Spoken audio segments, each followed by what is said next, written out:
Douluo, Thunder Dragon Martial Soul, 100 Years of Glory. This video is purely for entertainment and does not infringe on copyrights or laws. The rights to the novel and image belong to the original author. We do not claim ownership. Don't like waiting and want to listen to this fanfic in full now? Subscribe to our Patreon, where you'll find the best fanfics. Chapter 151, Sword pointing at the four sons. The third and fourth of the four members of the royal banner each deployed their spirit rings, and the pressure of a true titled Douluo instantly descended upon the area. Yang Wudi and Liu Gao exchanged a glance, both realizing that Spirit Hall's true backup had arrived. Roxan's heart sank. Two titled Douluos. He thought to himself, I hope His Majesty Douluo and Sect Master Ning are still nearby. He might not have much to do with the others, but Crown Prince Zuking was someone he must protect. After the third and fourth members of the royal banner appeared, the fourth rushed directly at Yang Wudi. In his eyes, Yang Wudi, with his 9 spirit rings, and also a titled Douluo, was a threat. The third, on the other hand, charged downwards, targeting Yibai. This had been agreed upon long ago. The third and fourth would appear first, with 2 objectives. The fourth would take care of Yang Wudi, whom they believed to be a titled Douluo, while the third's immediate target would be Yibai, and he would also test the presence of Douluo behind them. While the four sons of Wang Qi could also come together, they weren't reckless warriors with mere strength. While they had 4 brothers, their mutual support enabled them to become titled Douluo. It wasn't just lone warriors who could achieve this. The fact that none of them had died over the years proved something. Caution was the key to their safe passage to titled Douluo status. Of course, unless there were situations like that, where 6 titled Douluos were besieging a single one, they had the upper hand. They knew they had a sure win, so they could naturally reveal their hidden arrogance. Furthermore, Baby Dong's original orders to them were that the spirit bone could be recovered, Yibai must be killed, and the spirit master of the blue lightning Tyrannosaurus Rex must be crippled. They had indeed lured the hidden forces out. Yibai was a bit surprised to see Giant Douluo appear from above, blocking Wang Qi's third son. He wasn't surprised by Giant Douluo's appearance, but rather he was quite taken aback by his early appearance. Just as the third son of Wang Qi charged toward Yibai, a sharp flash of sword light flashed. A sudden long sword intercepted the third son of Wang Qi. The long sword, brimming with a sharp aura, struck him squarely. He deployed his spirit defense. Then, the residual force of Giant Douluo's 7 killing swords knocked him back a distance. Giant Douluo, Chenzin. The third son of Wang Qi's voice was muffled, perhaps because they had been wearing masks for so long. So it's you, the 4 sons of Wang Qi, Giant Douluo's voice sternly echoed. A few years ago, the 4 sons of Wang Qi had made a name for themselves in the Douluo world, but recently they seemed to have vanished from view, with little news to be heard. However, their titled Douluo status wasn't their greatest strength. Their greatest strength lay in their combined spirits. Huh, so you've broken through to the titled Douluo level. 4th son. Are you also going to wade into this mess? Or have you already defected to the Spirit Hall? Giant Douluo's gaze was exceptionally sharp. The 4 Wang Qi sons had remained silent after their breakthroughs to titled Douluo status, clearly indicating a serious problem. While Giant Douluo and Wang Qi's third son were facing off in the air, Ning Fengzi, Ning Rangrong, and the sect's guards also charged into the battlefield. They quickly entered the protective circle and reached Zuking.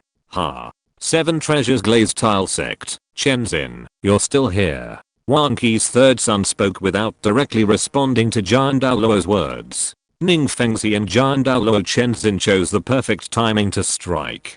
For Ning Fengzi, striking too early would neither achieve the intended effect nor reveal the Spirit Hall's backhand. Acting too late would seem overly calculating. Now, after Wuji Academy had revealed some of its hidden cards, was the perfect time to strike. In reality, Giant Douluo's move forced Douluo, who had been hiding in the shadows, to remain hidden. However, Giant Douluo Chenxin's preemptive action gave Douluo more room to maneuver. Boss. Second brother. The deep hoarse voice of Wang Qi's third son rang out. As Wang Qi's third son shouted, the air above twisted again, and the next moment, the eldest and second brothers of the 4 sons, dressed in white robes, but with black and blue ornaments, appeared in the air.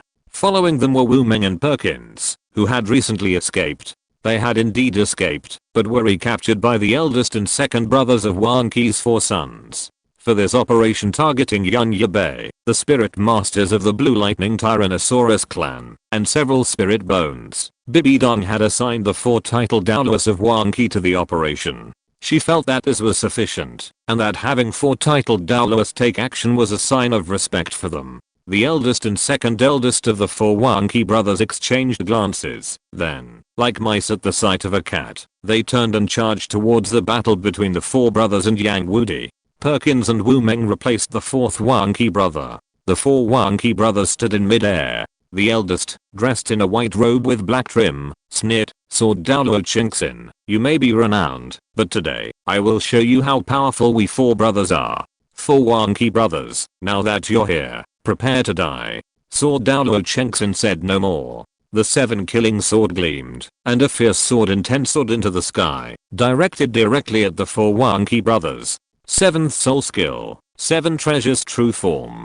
The pagoda in Ning Feng's hand spun 3 times in the air before floating out. It instantly expanded in size, and in an instant, the entire front of the Pope's palace was ablaze with brilliant light. Ning Feng's 7 treasures glazed pagoda rapidly expanded in size as it floated forward. In the blink of an eye, it had transformed into a 10-meter tall pagoda, floating in mid-air. A faint halo of light emanated from between Ning Feng's eyebrows and poured directly into the 7 treasures glazed pagoda. He also shimmered with the same radiance as the 7 treasures glazed pagoda. 7 treasures transform into glazed. 1 is strength, 2 is speed, 3 is soul.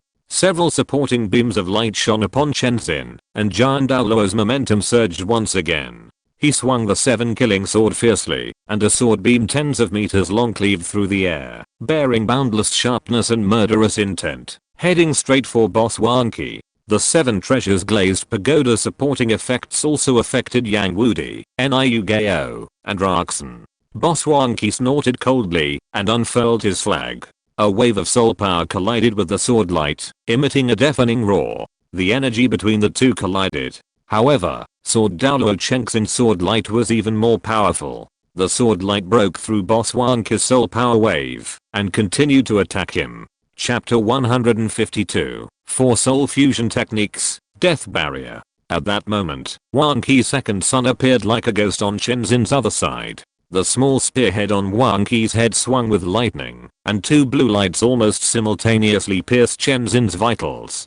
Chenzin moved to the side, and the 7 killing swords swiftly swept across, deflecting the 2 blue lights. The 3rd and 4th sons of Wang Qi also joined forces to attack Giant Douluo. In the titled battle on the sky battlefield, Giant Douluo single-handedly fought against 4 titled Douluos, and held his ground. "Teacher, thank you for your help," Zuking called respectfully from Ning Feng's side. "Well, they've dispatched 4 titled Douluos. It seems they really want that kid's life. Wang Qi's 4 sons. I didn't expect them to have broken through to the titled Douluo level. And it looks like they've also joined the Spirit Hall. The Spirit Hall is keeping quiet, obviously to deal with this situation. The battle on the other side was also quite intense. Ha ha ha. So what if they're titled Douluo?" Even before this, Yang Wudi, Niu Gao, and Raxen had been slowly closing in on each other. Now, the 3 of them teamed up to take on the opposing 5, and even then, Yang Wudi and his team were still holding their own. At a certain moment, as if receiving some kind of message, Yang Wudi, Niu Gao, and Raxen each unleashed their strongest 8th spirit abilities, rapidly ascending. As Perkins, Wu Meng, and the others fought back, Yang Wudi and his 3 companions were already in the air. Suddenly, 2 pale white beams emanated from behind Perkins and his companions. They struck them, instantly turning them to stone. It was Douluo who had struck. His head spirit bone ability, Medusa's gaze, petrified all enemies in front of him, immobilizing them and poisoning them. As Perkins and his companions were petrified, a terrifying, phosphorus-colored beam of light lashed out towards them. The beam was intensely corrosive and toxic, seemingly capable of consuming all life. Douluo's 9th soul skill, Jade Phosphorus Divine Light, not only possessed terrifying destructive power, but also contained the terrifying Jade Phosphorus Snake King poison.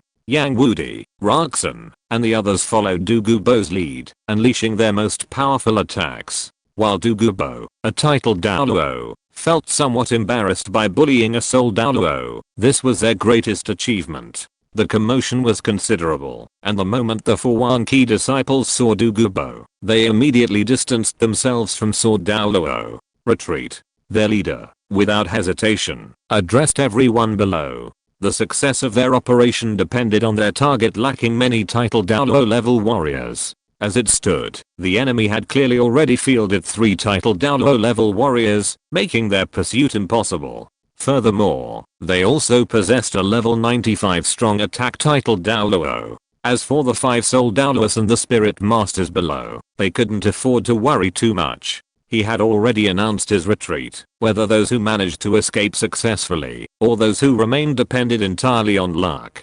Sword Douluo Chengxin snorted coldly, his figure flashing like a ghost, instantly blocking the retreat of the 4 kings. The leader of the 4 kings flag's leader's face changed. He hadn't expected Sword Douluo Chengxin's speed to be so swift, capable of instantly blocking their retreat. HMPH, since you've come today, leave something behind.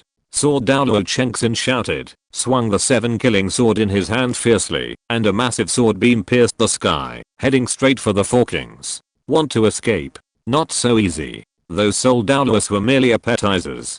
Douluo's target had always been the 4 kings. While he might not be able to stop them, he was determined to take a piece of their flesh. 7th soul skill, Jade Phosphorus True Body, Medusa's Gaze, Head Soul Bone skill. Douluo activated his 7th soul skill, Jade Phosphorus True Body, instantly covering his body with a layer of emerald green scales.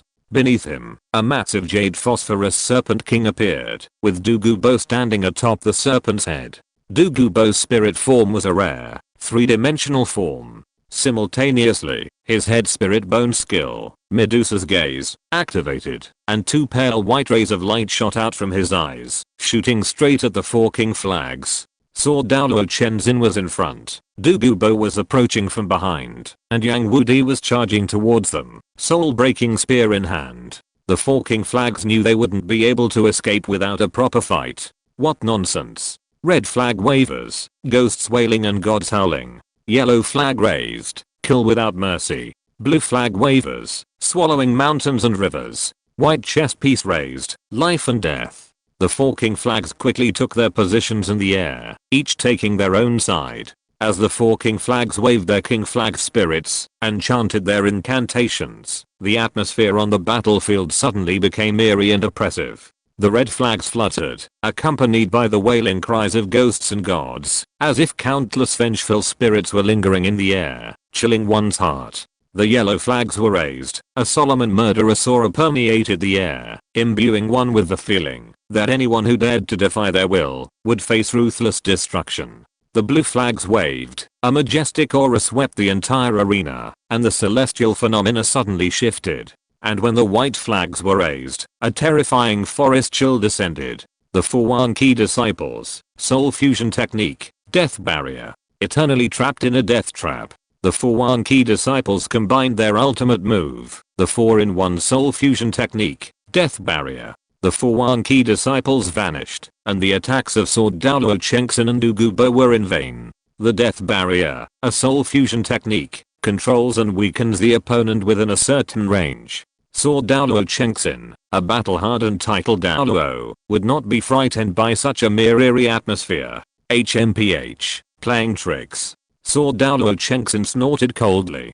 7th soul skill, 7 killings. After his soul true body was amplified, he swung the 7 killings sword fiercely. A brilliant sword energy pierced the sky, slashing directly at the eerie atmosphere created by Wanqi's 4 disciples. Meanwhile, Yang Wudi showed no sign of weakness. He, the leader of the Puyi clan, feared nothing, not even death. So why would he fear the strange methods of Wanqi's 4 disciples? 7th soul skill, soul true body. Yang Wudi launched his own attack. He tightly grasped the soul-breaking spear, its tip flashing with a cold light. The soul-breaking spear transformed into a streak of silver lightning, piercing directly into the strange realm of Wanqi's 4 disciples' soul fusion technique.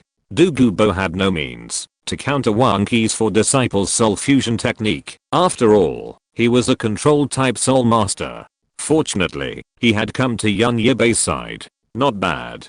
Douluo's eyes flickered with satisfaction as he observed Yan Yibei's blood-stained clothes. The strong are forged through battle. A protected genius is still just a genius. Chapter 153 Yan Yibei's academic status. Invitation. Giant Douluo and his men failed to detain the four kings. If the titled Douluo were determined to escape, it would be difficult to stop them. However, while the four kings escaped, the 6 invading soul Douluos perished. Including other casualties, the enemy lost over 60 soul masters. Douluo could have appeared during the titled battle, but if he had followed Shinzin's appearance, he wouldn't have been able to annihilate the 6 soul Douluos. Nor would he have been able to force the four kings to leave early. The main reason the four kings retreated was because without the soul Douluos to entangle Yang Wudi, the pressure on them suddenly increased. Meanwhile, the students from the 4 elemental academies were largely unharmed on Yan Yibei's side, while Zuking's Heaven Dao Royal Knights suffered over a dozen casualties. A significant casualty ratio, wasn't it? This was because Yan Yibei and his team had several support type soul masters, and with Yi Lingling as their carriage driver, they wouldn't have had such a favorable outcome. Of course, the vast majority of those killed were low-level spirit masters. After the battle, Yi Lingling continued to treat the injured. Thank you, Sect Master Ning, and His Majesty Sword Douluo for your assistance. Yan Yibei deserved to be grateful for their help. Hehe. Ning Fengzi chuckled softly, looking at Yan Yibei kindly. Young friend Yan, you're too polite. You're incredibly talented and a true talent for our empire. You brought glory to our Heaven Dao Empire in the recent competition. As King's teacher and a member of the empire, I naturally won't stand idly by. Furthermore, young friend Yan comes from the Blow Lightning Tyrant sect. The 3 upper sects are closely connected, and it's only natural for our 7 treasures glazed tile sect to support each other. Today's incident is merely a minor matter. Young friend Yan, there's no need to worry. Besides, I, Ning Fengzi, understand the principle of the lips and teeth being cold. Some things should be said with just enough emphasis. Those who understand will understand. While the 4 princes of Wang Qi haven't explicitly stated their affiliation, people of Ning Fengzi's stature are well aware of the Spirit Hall's ethos. This, however, requires mentioning that the vast majority of titled Douluo on this continent have their names registered with the Douluo Hall. This doesn't necessarily signify their affiliation with the Spirit Hall, as the Douluo Hall is a unique institution within the Spirit Hall. Unlike the Pope's Hall and the Worship Hall, it serves as the Spirit Hall's highest authority. The Douluo Hall is more of an administrative office, where all titled Douluos register for identification. Registration with the Douluo Hall effectively establishes official recognition as a titled Douluo, ensuring their status is recognized wherever they go. There's no need to reveal spirits or spirit rings. The Spirit Hall will initially announce the titled Douluo status. Therefore, any spirit master who becomes a titled Douluo will visit the Spirit Hall for identity verification. After verification, the Spirit Hall will publicize the achievement, celebrating the continent's arrival of a new titled Douluo. Once a titled Douluo arrives, they are guaranteed to be recruited by the Spirit Hall. Most spirit masters, upon becoming titled Douluo, choose to stay in the Spirit Hall because of the status and exceptional benefits it promises them. However, there are exceptions, and Douluo is a prime example. After becoming a titled Douluo, he refused to be controlled, and the Spirit Hall sought to impose a minor disciplinary action on him, leading to a minor feud between Douluo and Chrysanthemum Douluo Yuguan. It was impossible for the 4 princes of Wang Qi not to register with the Spirit Hall. Therefore, all the major forces in the Spirit Master world were aware of the Spirit Hall's shady dealings. The 4 princes of Wang Qi became titled Douluo and joined the Spirit Hall in secrecy, demonstrating the Spirit Hall's barely concealed ambitions. Of course, this perception was from Ning Fengzi's perspective. Sword Douluo Chenzin, as usual, remained silent, merely nodding slightly in response to Yan Yibei's gratitude. However, a hint of admiration lingered in his eyes, reflecting his deep appreciation for Yan Yibei's strength and courage at such a young age. He had witnessed Yan Yibei's previous performances. He was highly talented, exceptionally strong, and decisive in his actions. Ning Rangrong, who was following behind Ning Fengzi, also watched him with wide eyes. She was naturally curious about young Yibai, who had defeated Shrek Academy and even thwarted Spirit Hall's championship. Of course, her curiosity was also fueled by young Yibai's achievements at his age. After this battle, Wuji Academy's reputation will surely rise even higher. Little friend Yun and your friends have a bright future ahead of them, Ning Fengzi continued, his words tinged with sincerity.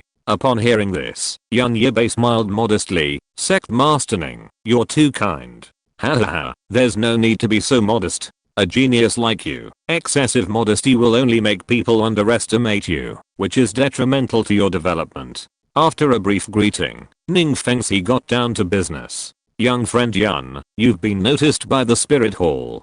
Today's events are probably just the beginning. The Spirit Hall is very ambitious, and they won't let this matter go unanswered. Your talent, along with the talents of the rest of your academy, already poses a threat to the Spirit Hall. Those who attacked you today also included members of the Fire Leopard sect, one of the 4 lower sects. Without the Spirit Hall's tacit approval, they wouldn't have dared to attack you so easily. Young friend, Clan Leader Yang, Clan Leader Niu, and His Majesty Douluo, I have a proposal. Ning Fengzi began. Douluo, don't look at me. I always leave matters like this to this kid. He can represent the entire Wuji Academy. Yang Wudi added. Niu Gao remained silent, but his silence betrayed his tacit agreement. As Douluo and the other two shifted the blame onto Yun Yibai, Ning Fengzi's gaze towards him brightened. This Yun Yibai seems to hold the key to Wuji Academy's influence. Interesting. A sulking, barely 20 years old, can command the trust of title Douluos and a host of soul Douluos, Ning Fengzi thought to himself. I imagine you all know as much about the Spirit Hall as I do. Their ambitions are clear. Over the years, they've been constantly wooing spirit masters from all over the land. Ning Fengzi analyzed the situation on the continent. In short, aside from powers of the magnitude of the 2 empires and the 3 upper sects, the Spirit Hall had largely co-opted the weaker spirit master factions through coercion or inducement. The continent, quiet for a century, is likely about to plunge into conflict once again. The Spirit Hall's power is undeniable. Ning Fengzi said gravely. The Spirit Hall has the largest number of spirit masters and the largest number of titled Douluo. If the Heaven Dao Empire or our 7 Treasures Glazed Tile sect relied on their own forces, we would definitely not be their opponent. Chapter 154 The Reward Promised by Zuking. And today, I fully witnessed the magnitude of your academy. Ning Fengzi, the leader of the 7 Treasures Glazed Tile sect, one of the 3 highest sects, was well aware of the events surrounding the Poue clan. However, Yang Wuda's displayed combat prowess truly impressed him. A mere soul Douluo, his combat prowess rivaled that of a titled Douluo. I wonder if your academy would be interested in forming an alliance to jointly face the unpredictable future. Ning Fengzi extended an invitation to Wuji Academy. Master Ning, thank you for your assistance in Wuji Academy's time of crisis. We are not ignorant of the larger situation. Wuji Academy is relatively weak, and it's an honor for us to receive your approval and to enter into a partnership with the 7 Treasures Glazed Tile sect. Hehe, although your academy is a high-level Soul Master Academy, if the situation is truly serious, I'm afraid none of the lower 4 sects could rival you. Until now, he had never imagined that one day, the high-level Soul Master Academy they had once despised, even dismissed, would be on par with a sect like this. Your academy has the strength to establish its own sect, so why did you choose to establish an advanced Spirit Master Academy? Ning Fengzi asked with a smile. Although Ning Fengzi felt that this so-called advanced Spirit Master Academy was just a sect in disguise. Upon hearing this, Yun Yibai smiled and replied, Sect Master Ning, you are too kind. There are several main reasons why our Wuji Academy chose to establish an advanced Soul Master Academy instead of establishing its own sect. First, the academy is an important cradle for cultivating Soul Masters. We hope to cultivate more outstanding Soul Masters through education and inject new vitality into the Soul Master community on the mainland. Establishing an academy is the best way to achieve this goal. Second, compared with sects, academies are more open and inclusive. We welcome Soul Masters from different backgrounds and forces to come and study and promote friendship and unity among Soul Masters through exchange and cooperation. Third, the existence of the academy can provide us with a relatively stable environment, allowing us to focus on cultivation and teaching without having to get overly involved in disputes and struggles between sects. Listening to Yan Yibai talking, Ning Fengzi still kept a smile on his face, but he was thinking in his heart, this little fox. Ning Fengzi didn't believe what Yan Yibai said at all. If it was really as Yan Yibai said, Wuji Academy would only need one Douluo at most. Yan Yibai's journey to Luoyang Wudi and others back to the Heaven Dao Empire was no secret to someone of his stature. He'd gone to great lengths to recruit the 3 single attribute clans. If it were simply to establish an academy, he'd rather believe Zuking was a woman. King will one day wield power in the Heaven Dao Empire. I hope your academy will cultivate more outstanding talents for the empire. Your Highness the Crown Prince didn't despise me, Yun, even when I was in danger, and even offered to help us. Wuji Academy will always remember this kindness. If this Crown Prince was the real Zuking, Yan Yibai wouldn't be so pleased. If he were the real Zuking, Yan Yibai would simply join the Spirit Hall. The real Zuking was no match for the Spirit Hall. But this Crown Prince was someone else. Helping him ascend to power would greatly weaken the power wielded by Bibidong, the Spirit Hall's Pope. With Bibidong's power weakened, he'd have ample time to improve his cultivation. Strength truly holds the key. Wuji Academy needed to develop. Whether it was the Spirit Hall, the Heaven Dao Empire, or the 3 upper sects, they were, to some extent, obstacles hindering Wuji Academy's growth and prosperity. In prosperous times, no one liked to be robbed of a share of the spoils. The existence of the 3 upper sects and the 4 lower sects limited the share of those who could benefit. But in troubled times, the spoils were reshuffled. Troubled times marked the end of an era and the beginning of a new one. Only in these times could they have room to grow. Without the mighty pressure of the Spirit Hall, the 3 upper sects and the 2 empires, these forces would never have allowed Wuji Academy to flourish. With this matter settled, the Wuji Academy members returned safely to the Heaven Dao Empire. The Heaven Dao Empire's Emperor's Academy had already received news of Wuji Academy's victory. Wuji Academy and the other high-level Spirit Master Academies were truly honored, and he generously rewarded them. 7 members of Wuji Academy received earl titles and fiefs. As for the rewards Zuking had originally promised Yan Yibai, he'd originally intended to offer a soul bone, but this was a private agreement between him and Yan Yibai, unknown to Emperor Zuyi. After Zuking reported this to Emperor Zuyi, he disagreed. The competition was already over, and their Shandao Empire Academy team had already won the championship. Why would they need to pay such a high price? However, Emperor Zuyi still increased the reward for Wuji Academy. Emperor Zuyi declined, but Zuking sincerely wanted to win over Yan Yibai. Just as he was considering offering a soul bone as a reward, he remembered something. Wouldn't the Shandao Empire's treasury belong to him? After he ascended the throne, he could then give whatever he pleased. After accepting the reward at Wuji Academy and leaving the palace, Zuking sent someone to find Yan Yibai. Yan Yibai followed the person to the Crown Prince's study. Your Highness. Yan Yibai greeted Zuking with a bow. Come on, get started. Zuking smiled faintly and raised his hand to signal. I wonder what your Highness the Crown Prince wants to talk to me about. Yan Yibai accepted the tea Zuking offered him. Zuking wasn't overly particular about hierarchy in private. He sat down across from Yan Yibai and said, I wonder if you still remember, before the finals, I promised you something. If your Wuji Academy defeats the Spirit Hall and brings glory to the Empire, I'll give you a prize. Thank you very much, Your Highness the Crown Prince. Yan Yibai thanked him. But something went wrong.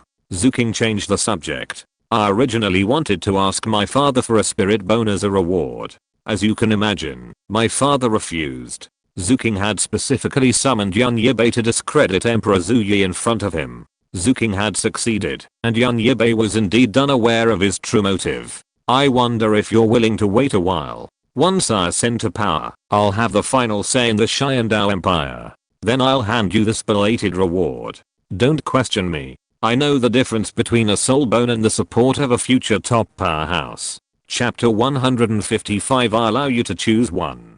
Zuking had no concerns about his words getting out, as she had her men guarding the place. As for Yan Yibai, the only person who could pass on the news, Zuking believed his words weren't disobedient. Speaking them out wouldn't benefit young Yibai at all. On the contrary, young Yibai wouldn't receive the soul bones he'd promised. Your Highness, are you trying to get Wuji Academy to directly participate in the fight for the Xiandao Empire's throne? Emperor Zuyi is indeed old, but the lands might remains. Your Highness, it's best not to be too hasty. Young Yibai thought Zuking wanted Wuji Academy to help him ascend the throne sooner, but in reality, Zuking simply wanted to impress young Yibai. They weren't on the same page. Hahaha, young Yibai, you're overthinking it. I invited you here to tell you I'm not someone who doesn't trust me. I'll definitely fulfill the reward I promised you. I can even promise you that when the time comes, you can choose any item from the Xiandao Empire's royal treasury. Zuking thought to himself that, since it wasn't his, he wouldn't feel bad about using it any way he wanted. He even felt a faint excitement about using someone else's treasure to curry favor with him. Young Yibei's eyes flickered at this, and he pondered. If Zuking meant it, then he'd have to consider whether to send that aged lion off the stage early. After all, the Xiandao Empire's royal treasury held a valuable treasure. Zuking keenly noticed young Yibei's fleeting expression and smiled inwardly, quite pleased with his reaction. To win over a proud genius and use him for his own benefit, wisdom and patience are essential. And strength is also crucial. And strength. There are so many things it could refer to. Finally, young Yibai left. Aside from Zuking and the two people guarding outside, no one else knew the specific details of young Yibai and Zuking's secret conversation in the study. However, shortly after young Yibai and his companions returned to Wuji Academy, educational support from the Heaven Dao Empire arrived. After becoming the first high-level Spirit Master Academy across the continent, Wuji Academy's reputation spread far and wide. Most young Spirit Masters of school age on the continent were intrigued by this high-level Spirit Master Academy that had defeated the Spirit Hall. The age and cultivation of young Yibai, Du Guyan, and the others further propelled Wuji Academy's reputation to its peak. With approximately 6 months remaining until next year's enrollment season, this period would be a challenge for Wuji Academy. While the foundations of Wuji Academy, or Wuji City, were now complete, the internal facilities were still incomplete. The teaching building was still under renovation, and many other facilities, including the martial arts arena, awaited completion. Wuji Academy's reputation has spread, and it needs a superior training environment to live up to its reputation. The reality is harsh. Even with a stellar reputation, if the facilities and training environment aren't up to par, it will still lose many high-quality students. Building a high-quality simulated training ground and magnificent buildings requires substantial financial support. While the support of the Yu clan has saved them some money, building a city is always expensive. Relying solely on the reserves of young Yibai, Du Gubo, and the 3 single attribute clans is insufficient to sustain the academy's long-term operations. Furthermore, among these 3 single attribute clans is the impoverished minimum clan. Wuji Academy naturally has its own sources of revenue, the Po clan's elixir and herb businesses, and the Yu clan's construction business. However, the current funding gap is significant. Therefore, forming an alliance with the Kibaoliuli sect and the Xiandao Empire was a long-planned move. While Wuji Academy, with its relatively simple internal facilities, is indeed functioning normally, who doesn't want to present the best image to the world? Not too good, but certainly not too bad. Shrex Flanders wasn't stingy without reason. Maintaining a high-level Spirit Master Academy requires a vast array of considerations. Fortunately, the educational support provided by the Heaven Dao Empire arrived promptly. Zuking's efficiency is undeniable. Meanwhile, the benefits of the alliance with the 7 Treasures Glazed Tile sect are becoming apparent. The 7 Treasures Glazed Tile sect has provided Wuji Academy with substantial resources and financial support. The 7 Treasures Glazed Tile sect lacks everything, but not money. The 7 Treasures Glazed Tile sect and the Heaven Dao Empire have provided Wuji Academy with a massive amount of gold soul coins, more than enough to address its current financial difficulties. The 7 Treasures Glazed Tile sect has an even bigger surprise. Ning Fengzi has sent a Spirit Sage and 2 Spirit Kings from the 7 Treasures Glazed Tile sect, each possessing the 7 Treasures Glazed Tile Pagoda Spirit, to teach at Wuji Academy. The Seven Treasures Glazed Tile Sect, as the foremost support-oriented spirit master in the spirit master world, is renowned for its exceptional support capabilities. Over its many years of existence, its in-house spirit masters have amassed profound insights and experience in the art of support. Even the most casual demonstrations of their skills are enough to benefit support-oriented spirit masters from numerous advanced spirit master academies. Of course, proximity is key. Winning the Continental Advanced Spirit Master Academy competition, Wuji Academy quickly gained immense fame and recognition. It's foreseeable that Wuji Academy will soon experience an unprecedented surge in Spirit Master enthusiasm, with a flood of gifted young Spirit Masters eager to receive what they consider the finest education and training. However, students at Advanced Spirit Master Academies inevitably graduate, and after graduation, they inevitably seek career paths. The Seven Treasures Glazed Tile Sect's primary purpose in sending faculty members is precisely this. They can identify outstanding spirit master talents before other sects do, and invite them to join the Seven Treasures Glazed Tile Sect.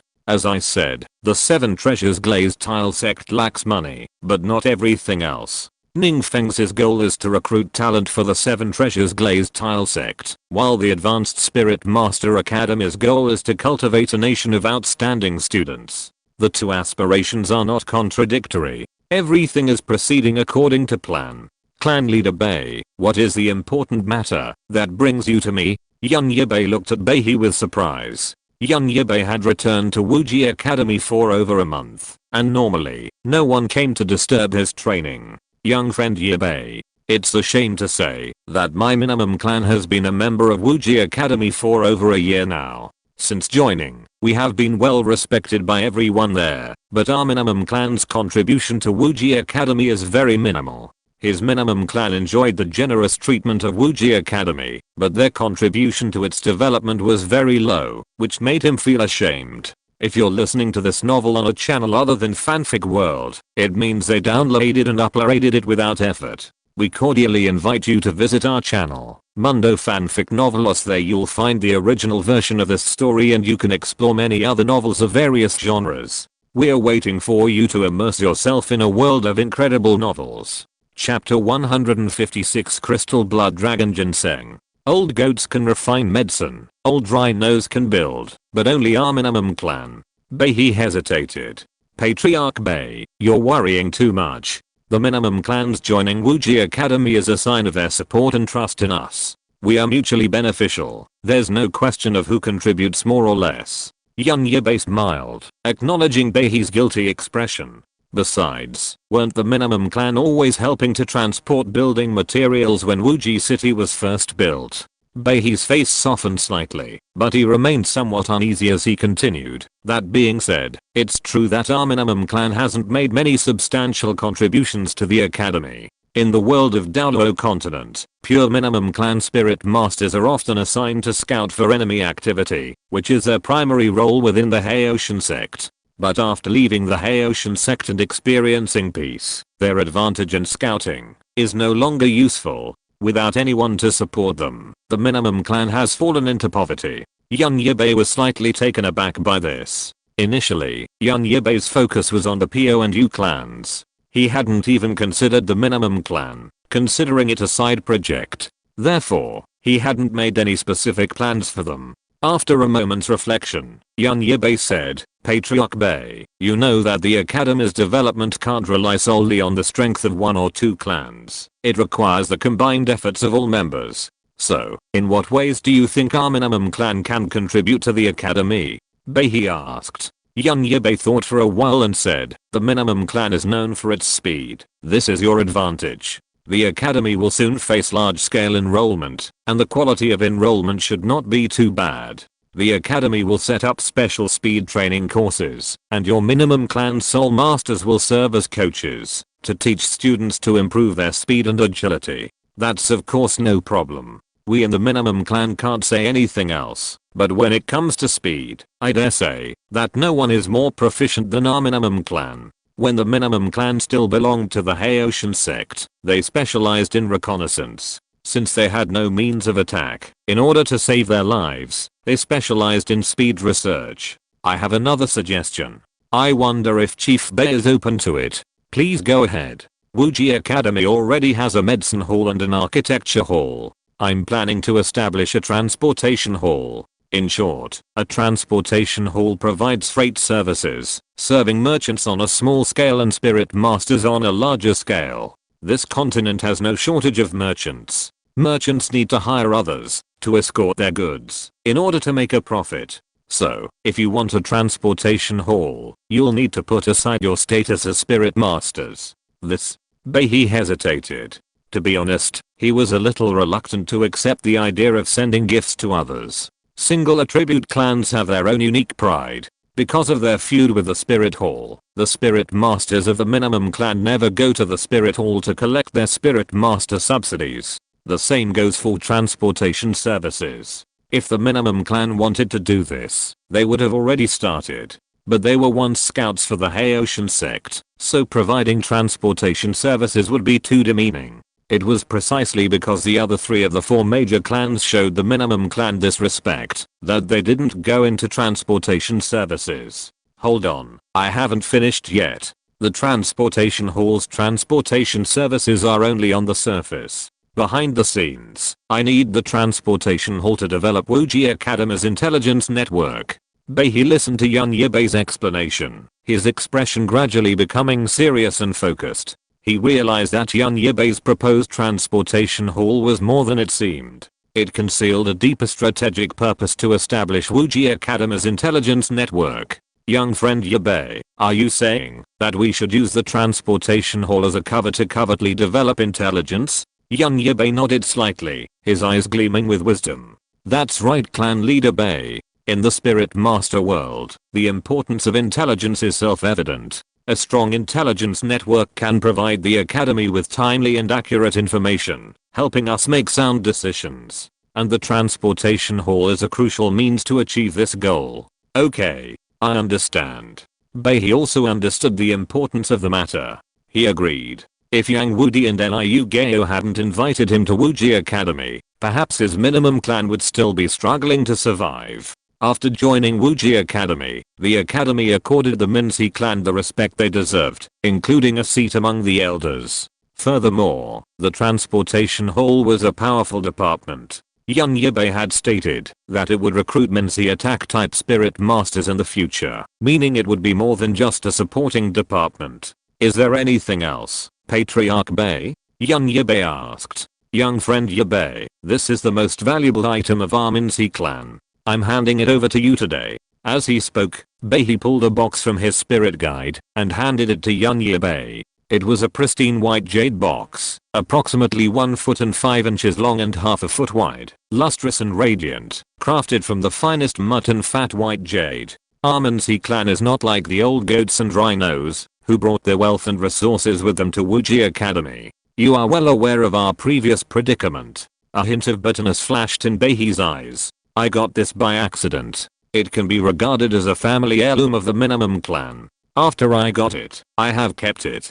This is. Young Yibai took the white jade box, his eyes slightly fixed. Young Yibai opened the jade box directly, and immediately, a refreshing fragrance came out of the jade box. And in the jade box, a ginseng more than a foot long lay quietly. This is a ginseng with a blood red body, and it is a crystal clear blood red. There is a layer of obvious protrusions on the surface of the body, connected together to form a special pattern. This pattern is like a 5-clawed dragon soaring above the sky. That's right, it is the crystal blood dragon ginseng ranked among the immortal products. It seems young Master Yibai recognizes it. That's good. A treasure like this would be a waste in my hands. I hope this can be of use to Wuji Academy. Young Yibai gently closed the jade box and said solemnly, Patriarch Bei, I appreciate your kindness. This is truly a rare treasure. It just so happens that the academy also has some precious medicinal herbs. I'll ask Patriarch Yang to refine them into pills along with other top grade herbs to maximize their effectiveness. Bei's eyes lit up when Young Yibai mentioned refining the pills. This proved that he too would receive a share of the pills. He also had confidence in Yang Wudi's alchemy skills. Chapter 157 Gift of Bones, Gift of Immortal Items. After Bei left, Young Yibai finally took out the white jade box Bei had given him. Looking at the blood red ginseng within, Yibai's eyes narrowed slightly, and the corners of his mouth curled up. Interesting, very interesting. He hadn't expected that his tacit approval of Yang Wudi and Liu Gao's actions would yield such a reward. The crystal blood dragon ginseng in Beihi's hand, though only 5,000 years old, was actually quite potent. The power of the resurrected dead, flesh and bones, was no joke. Yibai flipped his hand and placed the white jade box containing the crystal blood dragon ginseng into his storage soul guide. Crystal blood dragon ginseng. Yibai murmured softly, his right fingers tapping the armrest of his chair, a hint of thought in his eyes. The arrival of the crystal blood dragon ginseng was a complete accident. Although he still had several immortal herbs, no one would begrudge having more treasures. Yibai still had some memories of the crystal blood dragon ginseng. It and the acacia heartbroken red were known to complement each other. In fact, taking acacia heartbroken red with crystal blood dragon ginseng maximizes its medicinal effects. Crystal blood dragon ginseng and acacia heartbroken red create a synergistic effect. Besides the crystal blood dragon ginseng sent by the White Crane clan leader, Yibai also possesses coxcomb phoenix sunflower, yellow tulip, and narcissus jade muscle and bone. While snowy swan kiss is also a celestial item, it enhances poison and cannot be considered a health enhancing ingredient. High-grade medicinal herbs like the 9th grade purple Ganoderma had previously been given to Yang Wudi to refine into pills. Yibai was already a spirit master who had consumed 3 of these rare treasures. Regardless of how many celestial items he possessed, they would have no effect on him. Dugu Yan, Dugu Bo, Oscar, and Yang Wudi had already given what they were supposed to. Therefore, carefully considering how to maximize the effectiveness of the remaining celestial items was crucial. After the Continental High-Level Spirit Master Academy Elite Competition, Wuji Academy garnered significant attention, a development that had both advantages and disadvantages. Whether it's to counter the underhanded tactics of outside forces or to continue its growth and development, Wuji Academy needs powerful individuals, titled Douluo level warriors. However, leaving aside others, just Yibai alone. If he wants to reach the title Douluo realm, it will take at least 20 to 30 years. Others might need even longer. 20 to 30 years, there are too many variables in that time frame. After a moment of deep contemplation, Yibai, as if relieved of a worry, let out a long breath, slowly stood up, and walked outside. Yibai, young man, you'd better have something important to do, or I won't care about your current status. In the Hall Master's office in the Wuji Academy's pharmacy, Yang Wudi looked at Yibai with a menacing look. While he waited for Yibai's response, his attention was fixed on the alchemy furnace nearby. It was clear that Yibai had arrived at the wrong time. Alchemists hate being interrupted while refining their elixirs. If it weren't Yibai, Yang Wudi wouldn't have been able to control his temper. I can wait a little longer until your batch of pills, Patriarch Yang, is finished. Pills cost money, and he could talk to Yang Wudi anytime he wanted. Upon hearing this, Yang Wudi immediately returned to the alchemy furnace. He wasn't about to be polite with Yibai. After a while, the fragrant aroma of pills wafted through. Yang Wudi swiftly put the pills away before settling into the chair across from Yibai. With his hands propped up on his desk, Yang Wudi looked at Yibai and said bluntly, given your personality, you wouldn't come to me without a reason. Tell me, Yibai, what brings you to this old man? He was well aware of Yibai's obsession with cultivation. He devoted the vast majority of his time to it. Therefore, Yang Wudi knew that Yibai's cultivation at his age was not only due to the effects of the immortal medicine, but also to his own hard work. Yibai remained silent for now. He pulled out 2 boxes from the storage soul ring on his finger, an iron box and a cyan jade box. Yang Wudi's brows raised slightly when he saw Yibai's actions. Although he didn't know what was in the boxes, he now firmly believed that Yibai was richer than he was. Yibai took out the iron and jade boxes, placed them on the desk, and then pushed them towards Yang Wudi. Yibai, aren't you going to tell me what's inside? Yang Wudi didn't open them directly, but pointed at the 2 boxes. These are supplies allocated by Wuji Academy to clan leader Yang. Yibai presented the 2 items to Yang Wudi on behalf of Wuji Academy. Oh. Supplies allocated by the academy. Yang Wudi was quite surprised. Wuji Academy was just starting out. For the first year or so, the members of the internal alliance that formed the academy had essentially used their entire family assets to build Wuji City. They had no resources for training, not even salaries. When young Yibai revealed that the 2 boxes contained cultivation supplies, Yang Wudi didn't hesitate. He first opened the jade box he'd casually placed in his right hand, revealing the contents. This is it. Yang Wudi's previously composed expression shifted to a completely unsettled state upon seeing the contents. The item in the jade box was a tulip with purple petals. A beautiful tulip. The first item young Yibai pulled out was none other than the immortal item, the beautiful tulip. I already have one, you can take this one back. Yang Wudi refused the beautiful tulip. He wasn't a greedy person. Young Yibai and Douluo had already gifted him the fragrant beautiful immortal item he'd longed for, and he was already quite satisfied. Moreover, any one of these immortal items was enough to create a genius. Giving him another would be a waste. Yang Wudi felt that the beautiful tulip was more valuable and meaningful to anyone else than to him. No. Patriarch Yang, please open the other iron box first. Young Yibai pointed to another iron box that had not been opened yet. With the previous experience of the green jade box, Yang Wudi calmed his mind and opened the iron box. Inside the iron box was a soul bone. And it was a head soul bone. This soul bone was light golden in color, with mysterious patterns flowing on it, and power automatically flowed out. This head soul bone was the ancient sect's inherited soul bone that young Yibai had found at the black market in Xianjian Mountain. The moment Yang Wudi opened the iron box, he covered it. Boy, if you take it back now, I can still pretend that I didn't see anything. Yang Wudi said in a serious voice. Chapter 158, The Gun in the hope of sealing the title. Yang Wudi pushed the 2 boxes back in front of young Yibai. He knew full well that, while Wuji Academy had supplies from the Heaven Dao Empire and the 7 Treasures Glazed Tile Sect, neither the spirit bones nor the immortal artifacts could possibly be provided by these 2 factions.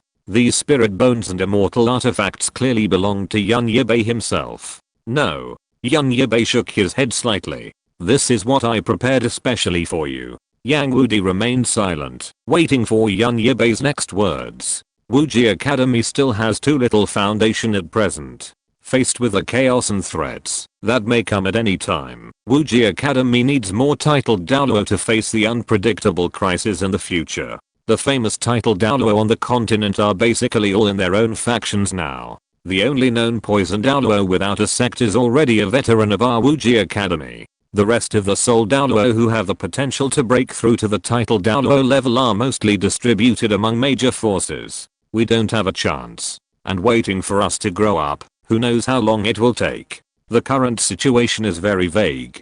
Chaos may come at any time. Wuji Academy needs more titled Douluo to escort the entire academy. It also needs titled Douluo to buy enough time for us to break through to the titled Douluo realm. The immortal item Kilo Tulip. Clan leader Yang, you should be very clear about its efficacy. Any immortal item is born from the fortune of heaven and earth. I believe that such an immortal item will surely allow you, Clan leader Yang, to break through the shackles of the Puyi clan's inherited martial spirit. I witnessed Clan leader Yang's true strength that day.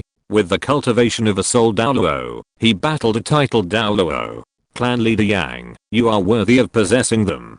Clan leader Yang, if you can break through to the titled Douluo level, you will be the sword Douluo of my Wuji Academy. Young Yibai used a metaphor to describe Yang Wudi's strength. And this soul bone, I stumbled upon on the black market on Xianjian, while participating in the Continental Advanced Soul Master Academy Elite Competition. It's a soul bone inherited from an ancient sect, a 40,000-year-old head soul bone, taken from the 40,000-year-old soul beast, the Sky Shadow Golden Peng. The soul bone comes with the skill of spatial travel, a very effective skill in combat. Yang Wudi's eyes flickered upon hearing the age and accompanying soul skill of the soul bone.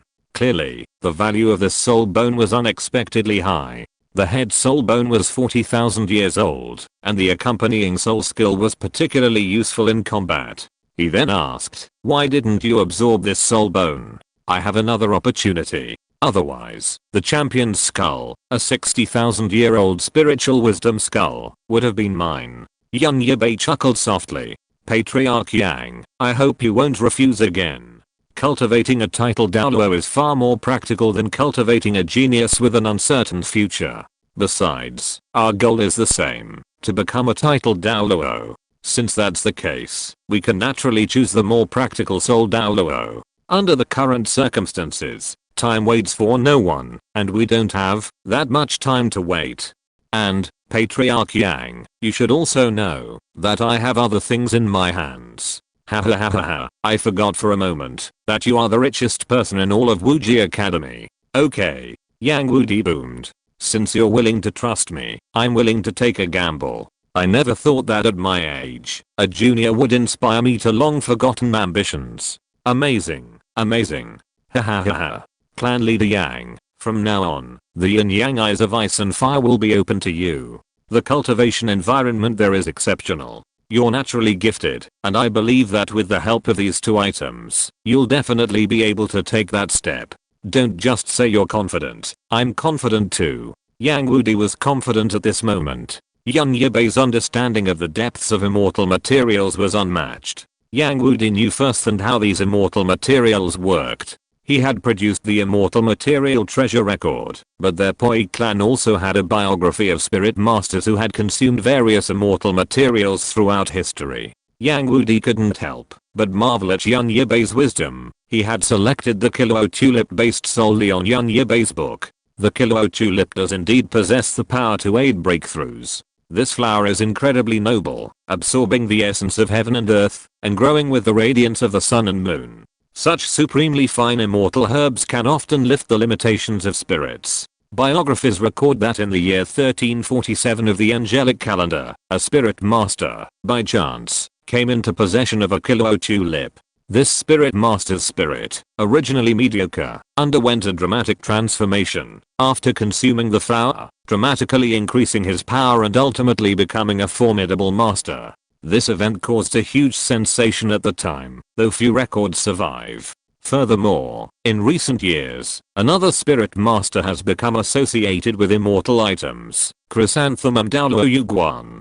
When Yuguan's spirit awakened, few were optimistic about his plant-based spirit. However, his spirit was no ordinary plant, but the wonderful Rangtangshan chrysanthemum. Thanks to this spirit, Yuguan became a rare title Douluo with a plant-based spirit on this continent. One more thing, clan leader Yang, feel free to use the medicinal herbs from the yin yang eyes. During your free time, you can refine elixirs to serve as a reserve resource for the academy, inspiring future students to cultivate diligently. No problem. In that case, I'll leave Wuji Academy to you. I'll meet you at the yin yang eyes. The yin yang eyes offer an excellent training environment, but the unique atmosphere created by the ice and fire springs means only a select few can cultivate there for extended periods. Yun Yibai is clearly one of those few. After handing all the elixirs he'd refined to Yun Yibai, Yang Wudi departed for the yin yang eyes. After Yang Wudi used the yin yang eyes training environment to acquire soul bones and the immortal great Kilo tulip, he would head to the soul beast forest to search for more soul bones. Soul bones are the best aid for rapidly advancing one's cultivation. Now, he truly sees hope of breaking through to the title Douluo realm. Yang Wudi wasn't like that before. Yang Wudi's state of mind underwent a profound transformation after joining Wuji Academy. He was no longer the leader of the Poi clan, torn between clan, hatred, and survival. With his family integrated into the academy, his burdens were lightened, freeing him to pursue his own pursuits. Previously, he had been persuaded by Yun Yibai out of revenge, but now, he also harbored a desire to protect Wuji Academy. Chapter 159 A unique class system. Yang Wudi naturally wanted to quickly break through to the title Douluo realm. Just as he had previously been burdened by numerous tedious tasks, unable to devote himself to his cultivation, he now felt much more relaxed and free. Furthermore, with his strength comparable to that of a title Douluo, he could explore the entire Stardao Great Forest. While he wasn't close to the core area, he could still excavate spirit bones in the outer reaches. In this era, spirit beasts were still plentiful. Time slipped by, and Wuji Academy's enrollment season arrived. Outside Wuji City, despite restricting construction outside the city walls, many merchants still saw business opportunities there. They built a small town not far from the city. Although the vast land of Wuji City had been awarded to Wuji Academy by the Academy Emperor after the Academy won the championship, Wuji Academy, considering the potential for disruption during the enrollment season, did not evict the town. Young Yibai also clearly understood the economic benefits of real estate and accommodation, so Wuji Academy proactively expanded the town. Now, half of the town's industries belong to Wuji Academy. Wuji Academy eats the meat, but also leaves soup for others. It's worth noting that over the past 6 months, people from the Spirit Hall have indeed arrived. Upon seeing Wuji City, the Spirit Hall members immediately considered establishing a Spirit Hall within it. It wasn't until they learned that the city was actually Wuji Academy that they abandoned the idea. The real reason was that Wuji Academy's power was not something that the Spirit Hall's minions could easily control. Outside of Wuji City, the town was already overflowing with people, and even tents had been set up some distance away from Wuji Academy. Is this Wuji Academy? Wait, is this the city for Wuji Academy? That's a bit too grand.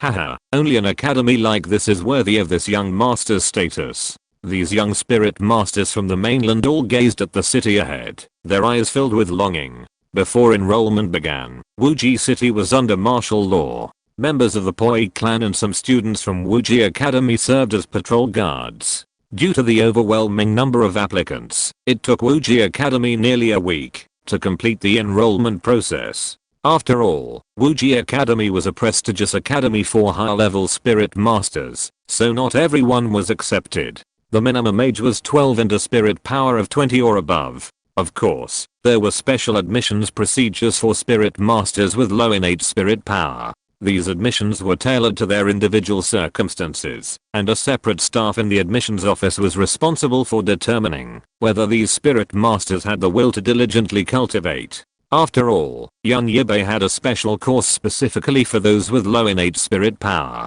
One suitable for those with strong will, dedicated practice, and daily diligence who defied fate. Although young Yibai's innate soul power was modest, his diligent cultivation was truly substantial.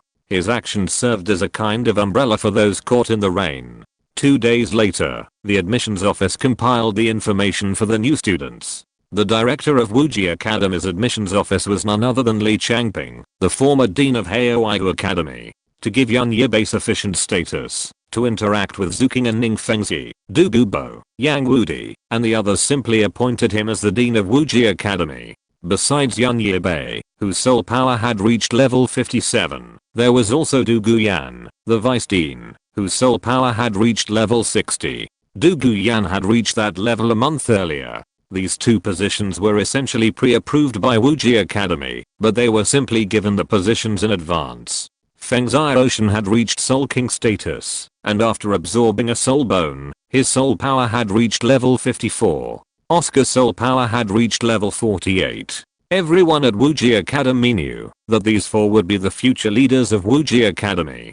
Soul Douluo like Yang Wudi, Niu Gao, and Beihai are behind the scenes teachers, holding the real power within the lower 3 halls. The lower 3 halls have a small branch within Wuji Academy, serving as deputy positions, where interested students can study. Titled Douluo are ranked among the renowned teachers at Wuji Academy.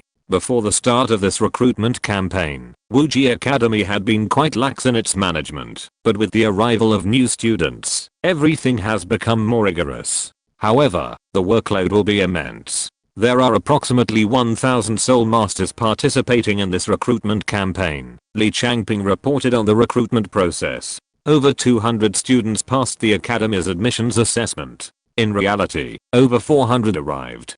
Some, with noble status but no talent, were eliminated. The number of soul masters on the Douluo continent is already small, let alone those of appropriate age. While other high-level soul master academies often boast over 1,000 students, that represents countless generations. That's pretty much the overall situation for this recruitment campaign. Li Changping put away the documents in his hand. Well, thank you for your hard work, young Yibai said with a smile. Let's divide these students into classes as planned. Wuji Academy's class system consists of 4 classes, A, B, C, and D. Class A is the most highly staffed class, essentially concentrating the students with the highest spirit power cultivation in this recruitment. However, such a class can lead to leadership disputes, making it impossible to fully integrate the classes. Class B has a single highest level support type spirit master, who possesses a prestigious family background. The remaining students are mostly attack type spirit masters with lower cultivation. Class C houses the strongest attack type spirit masters in this recruitment, while the remaining students are students of various disciplines with slightly lower cultivation. Class D is for spirit masters with low innate spirit power but diligent training. The remaining students all have unique personalities. In short, Yibai defines these 4 classes as: Class A represents the Chuhan conflict, Class B represents peace, Class C represents centralization, and Class D represents the rise of many heroes. The 4 classes, A, B, C, D, initially receive the same teaching resources and undergo comprehensive assessments. A midterm assessment will be conducted within the first academic year, grading the 4 classes into 4 levels. The high-ranked class will be replaced by Class A, which naturally receives the most teaching resources. The teaching system is also strict. Wuji Academy employs a last place elimination system. If a class consistently places last, one student will be expelled. This system is unfair to students with low innate spirit power who diligently cultivate. But how can absolute fairness exist in this world? Chapter 160 Fengzai Ocean returns to the Divine Wind, and the plan begins. The next day, Wuji Academy's freshman orientation was solemnly held in a grand square within Wuji City. Sunlight streamed down the square, adding a touch of brilliance to the solemn and lively occasion. Over 200 new students, dressed in uniform, stood in the square with high spirits, their eyes filled with longing and anticipation for the future. The atmosphere was incredibly lively. After a day of getting to know each other, the new students had formed their own small groups. Students gathered in small groups of 3 or 5, some excitedly sharing their backgrounds and dreams, while others sat alone, serene and distinguished. The mingling of laughter and conversation filled the scene with a lively atmosphere. To one side of the square, the academy's leaders and teachers arrived one after another. They were dressed in magnificent formal attire and beamed with smiles.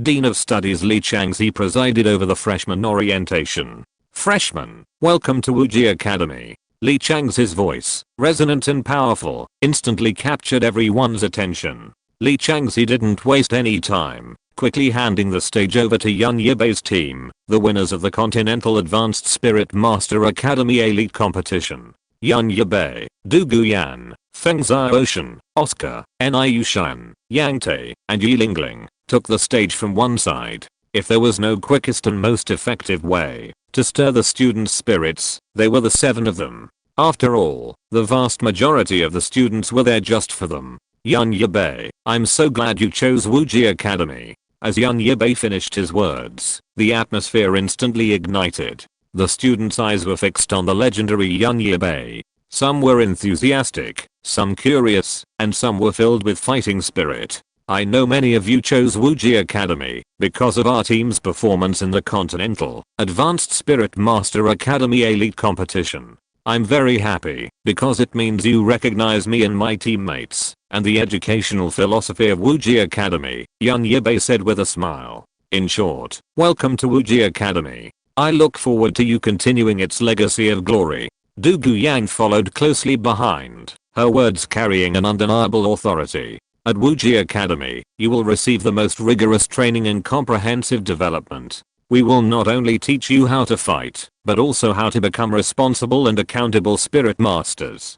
Fengzai Ocean and Oscar also spoke, sharing their own experiences and stories of their upbringing, showcasing the charm and potential of Wuji Academy to the students. Their words, filled with love for the academy and aspirations for the future, deeply inspired the students. After the 7 speakers took turns, the atmosphere reached a climax. Applause and cheers rose from the students. After Yibai and the others appeared, they gained a deeper understanding of Wuji Academy. They had not expected that a high-level Spirit Master Academy would offer elective courses in auxiliary professions. However, their joy was premature, as they were about to face an education unlike any they had ever experienced. Young Yibai remained at Wuji Academy to give the new students a boost of motivation at this moment. After all, Wuji Academy was his life's work.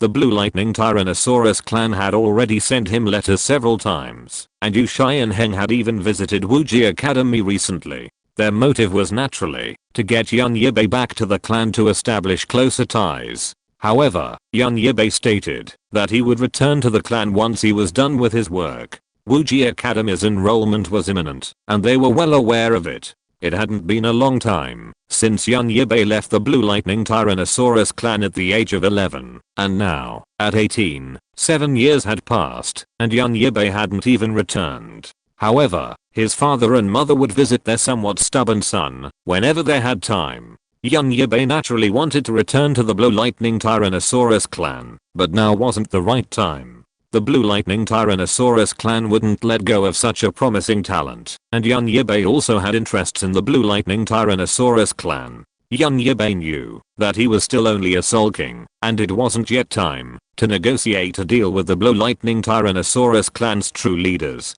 Young Yibai's future spirit ring goal is a 100,000-year spirit ring. It would be fantastic if Yu Yuanzhen could also help.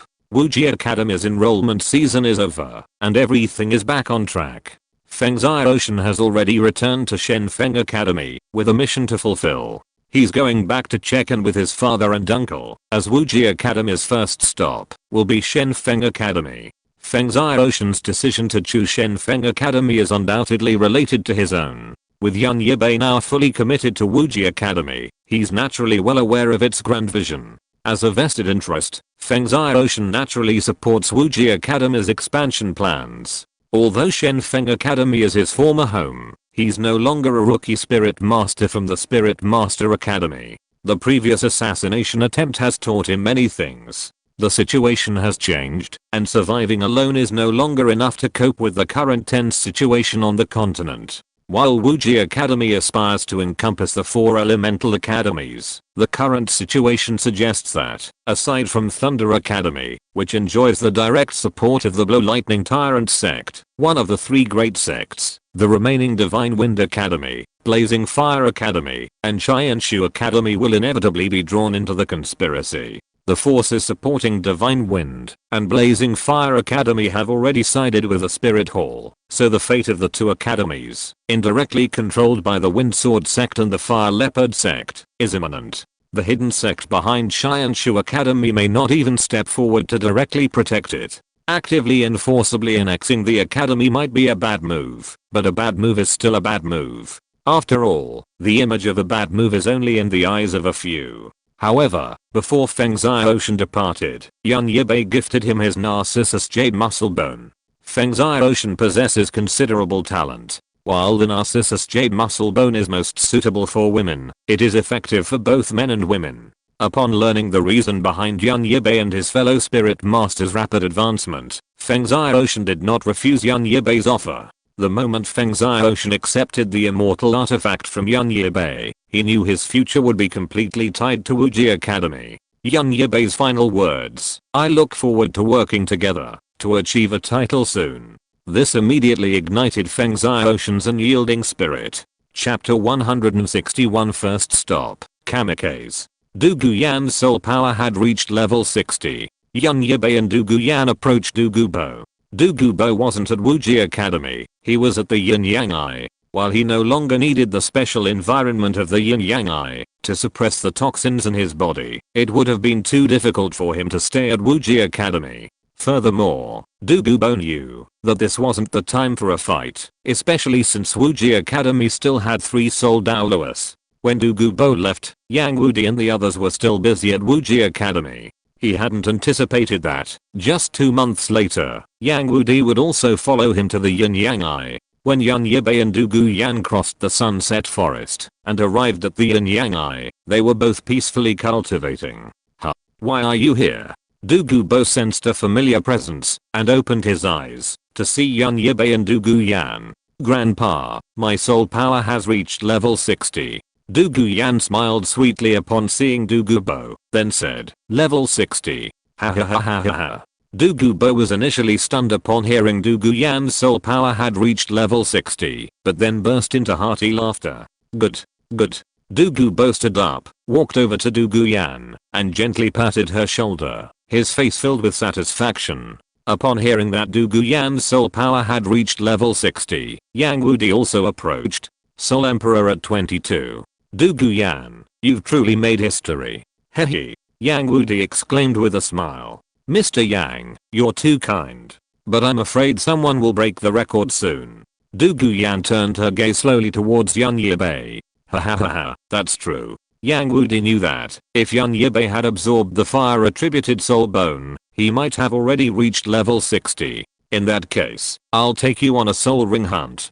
Douluo, operating on inertia, assumed that a soul beast suitable for Douluo Yan's 6th soul ring would be around 30,000 years old. While the Sunset Forest might not have soul beasts of a higher age, it did have some under 40,000 years. Before Douluo could do anything, Yibai said, don't worry. The soul beasts in the Sunset Forest may not be enough for Yanzi. Well, Yun is right. Your Majesty, your granddaughter has absorbed the 10,000-year-old left arm bone of the vermilion clear ice toad and the 10,000-year-old spiritual head soul bone. With these two soul bones, Douluo Yan's physique is far superior. Not to mention, your granddaughter has also ingested immortal products. The immortal product, Acacia Heartbroken Red, will likely have significantly improved your granddaughter. I believe your granddaughter's 6th soul ring should be able to absorb soul beasts between 40 and 50,000 years old.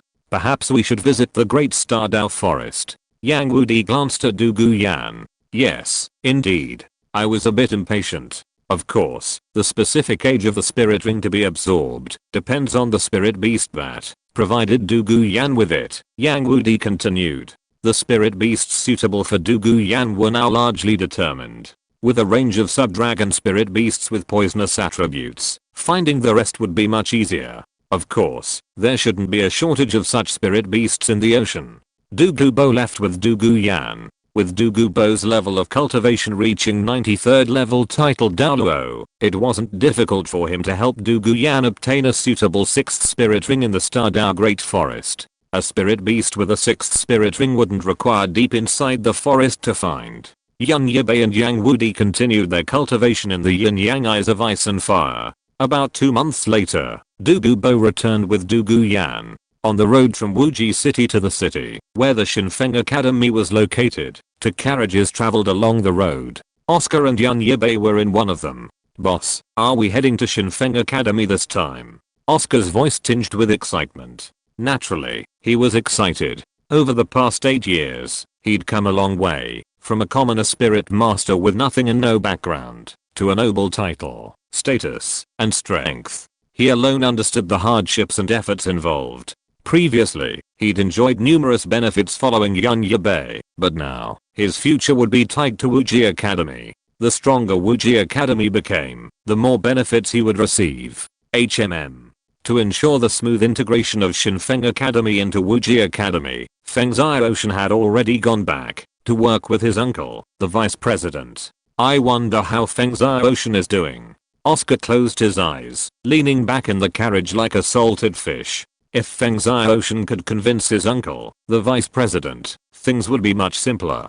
Yibai, we must trust Feng Ziocean. Shinfeng Academy was located in Wincott City, a first-tier city in the northwest of Xiandao province in the Xiandao Empire. To the north of Wincott City lies the northern province, to the south lies the Sunset Forest, and to the west lies a vast canyon, known for its frequent and intense storms, earning it the name Hurricane Canyon. Wuji City is only about 3 days' journey from Wincott City. Yibai, Douluo Yan, Oscar, and their greatest supporter, Douluo, kept a low profile. After arriving in Scott City, they checked into a nearby hotel. While it's certainly possible to be high profile, such actions can easily lead to complications. At a time when Wuji Academy's reputation is soaring, it's better to keep a low profile on plans like the merger of the 4 elemental academies. If the plan were revealed from the outset and the Spirit Hall were aware of it, the Spirit Hall might act without hesitation, even disregarding its own reputation.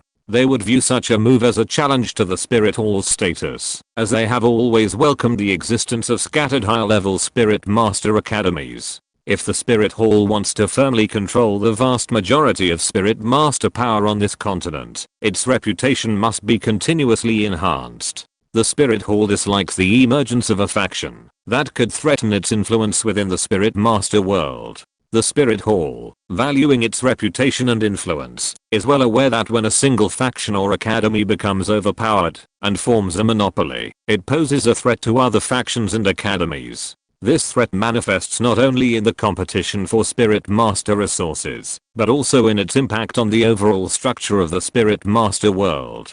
Therefore, the Spirit Hall has always strived to maintain a balance among the various high-level Spirit Master academies, preventing anyone from dominating. Of course, for the current Spirit Hall, it doesn't count itself.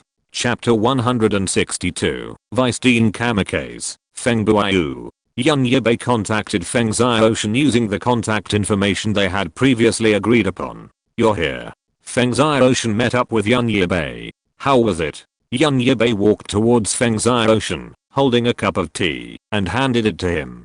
Thank you. Feng Xiaoshan took a sip of the tea and continued, I found my father and uncle after I got back. What did my uncle say? Yun Yibai calmly took the chair on the other side of Feng Xiaoshan and sat down. My father seemed to agree, because he couldn't help nodding subconsciously at the time. Feng Xiaoshan found the scene amusing at the memory, but then his face straightened. My uncle's words are a bit unclear, but my uncle said at the time that he would discuss this matter after he met you. I think my uncle should also have some meaning of agreement, but as the vice president of Shinfeng Academy, he has more things to consider. Although I have only been back to Shinfeng Academy for more than 2 months, I can already feel the tense atmosphere inside Shinfeng Academy. From the news I got from my father, it seems that the dean of Shinfeng Academy is extremely dissatisfied with the fact that I suddenly left Shinfeng Academy and joined Wuji Academy. Especially after our Wuji Academy won the Continental Advanced Soul Master Academy Elite Competition. The dean of Shinfeng Academy suppressed my uncle,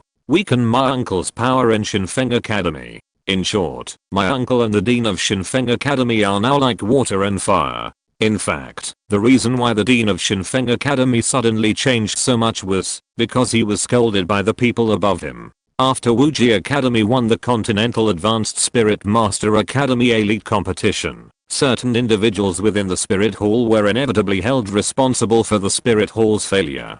Given the Spirit Hall's size, a thorough investigation would allow for the gradual allocation of responsibility. Indeed, this step-by-step investigation revealed a connection between the failure in the Fengjian sect, which had recently joined the Spirit Hall. The Fengjian sect was behind the Shinfeng Academy, and Feng Xiaoshan, a graduate of the Shinfeng Academy, had joined Wuji Academy and helped it defeat the Spirit Hall. This posed a problem. Consequently, the Fengjian sect, having recently joined the Spirit Hall, was confronted by the Spirit Hall's Red Cardinal. The Fengjian sect's leader was inexplicably scolded and burdened with responsibility. Later, the Fengjian sect's leader realized that the failure had been caused by the Advanced Spirit Master Academy, which they had secretly supported.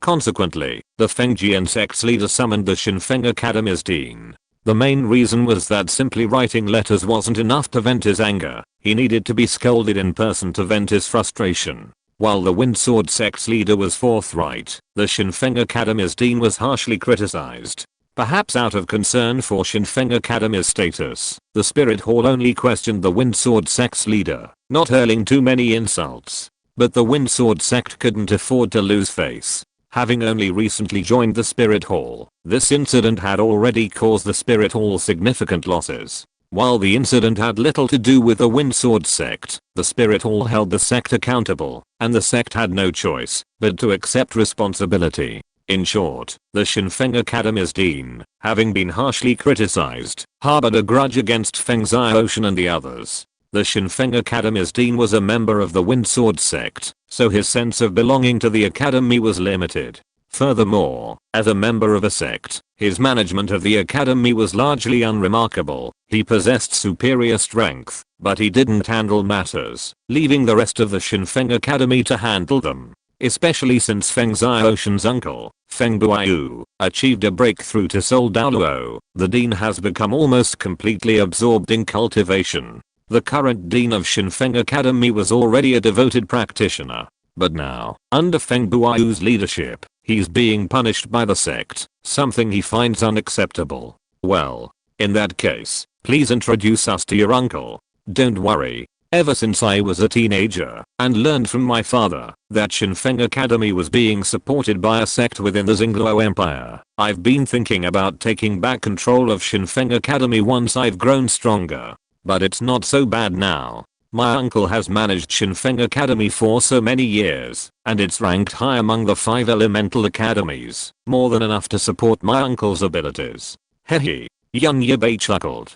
If this really goes through, I think our Wuji Academy will have another outstanding administrator. Feng Xiaoshen and Yan Yibai both knew this. They were indeed not particularly interested in management, preferring cultivation. Feng Xiaoshen was fine for now, but he knew that as his power grew, he would inevitably face challenges. Now that he had a convincing internal affairs manager who could oversee everything, Yan Yibai was determined to sign Feng Buaiyu.